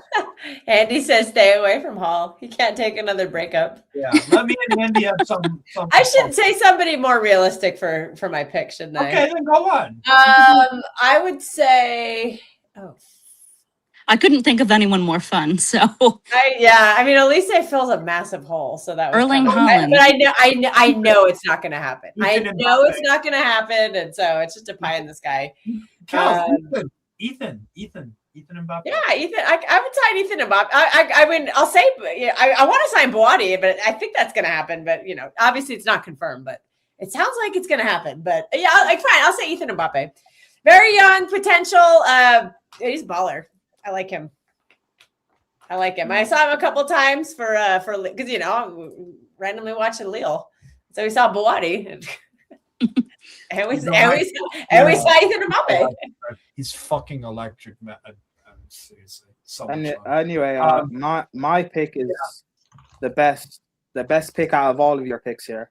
Bring me Wharton. All right, cool. Fair. Last note before we log off. I don't think Seismic's in the chat anymore, but just in case he is, for anybody else, future reference. The second channel is True City Fan Extra. It's the second channel. We do a lot of watch-alongs on there that are not like our Premier League teams. Sometimes we'll do Premier League watch-alongs, but we're not. I guess sometimes we do Newcastle watch-alongs. We don't do City watch-alongs on there. We primarily do non-Premier League watch-alongs on there. Like we did all our World Cup streams. We're going to do a ton of League on there. We're going to do La Liga, Eredivisie, Serie A, Bundesliga. There's just going to be a ton of that stuff. That is where the League podcast will be. And if League podcast works out, we do have ideas of possibly trying it for other leagues too. Maybe not a weekly show, but maybe as case by case basis. But if we are trying to get that channel up to 150 subscribers, so if anybody is not subscribed, please subscribe. Please come support us. See, Steve has already made. Look at these watch lists: MLS, Bundesliga, Premier League. So yeah, he does. I guess he is putting his he is putting some of the Newcastle ones on there. And we'll do more. We'll probably do the big games on there too. We'll do Clasico. We'll probably do that kind of stuff. So Borussia Dortmund, Bayern in the Super Cup. Portuguese League, Eredivisie. I've got, and then you'll get something random from Steve. Like last year, he did a watch along for the Tahitian League, Georgian. So you'll get something random throughout the year. See, there's our Liga on podcast. We'll. So that's going to be more of our general football type thing, and we're real excited. We want to get more people from all the different fan bases involved, and we're really happy that you're on the stream. I know a lot of the Newcastle people are here because of Steve's channel, so we're just trying to keep growing the whole community. We want a city community, and then we want a football community. So that's the whole point of the second channel is. So please subscribe. Question. So we're not going to have an Electricity League podcast. Eritrea League? Ireland. Oh, Ireland. We can. Yeah, let's talk about it. Let's talk about it. I mean, it's Patrick's channel. Patrick is Irish. You're not going to represent, no? That's a good idea. I'll pass that on. Yeah, we'll see. I've never watched the Irish League, so I cannot. I don't know how I would do on that one. That could be a Steven Prime podcast. I'm kind of joking because none of you guys watch it, bar me. So I've never. I don't even know any of the teams. Like Shamrock Rovers. I could be wrong. See, I don't even know. Rovers. Yeah. Hey, maybe she knows something. Is it Tranmere Rovers? Is that something different? Tranmere Rovers is English. No, Tranmere is English. Okay. And we don't need a Shamrock Shamrock Rovers actually wins league titles, unlike Chelsea. Oh. Yeah. Anyways, I need to do my signing for Newcastle. Oh, sorry. I thought we were done. I apologize for cutting you off. No, it's fine. My dream signing for Newcastle is a right winger. It is Ethan Mbappe. No. I'll go Endrick. Is he not more of a striker than a right winger?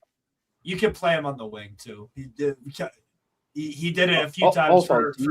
He did it a few times for Lyon. Also, you think you go to Newcastle? Yeah, if we bought him, yes. We have a new project, man. We got Yaisa. We're gonna kick ass and take names. So yes, I think you would join us. I think you would.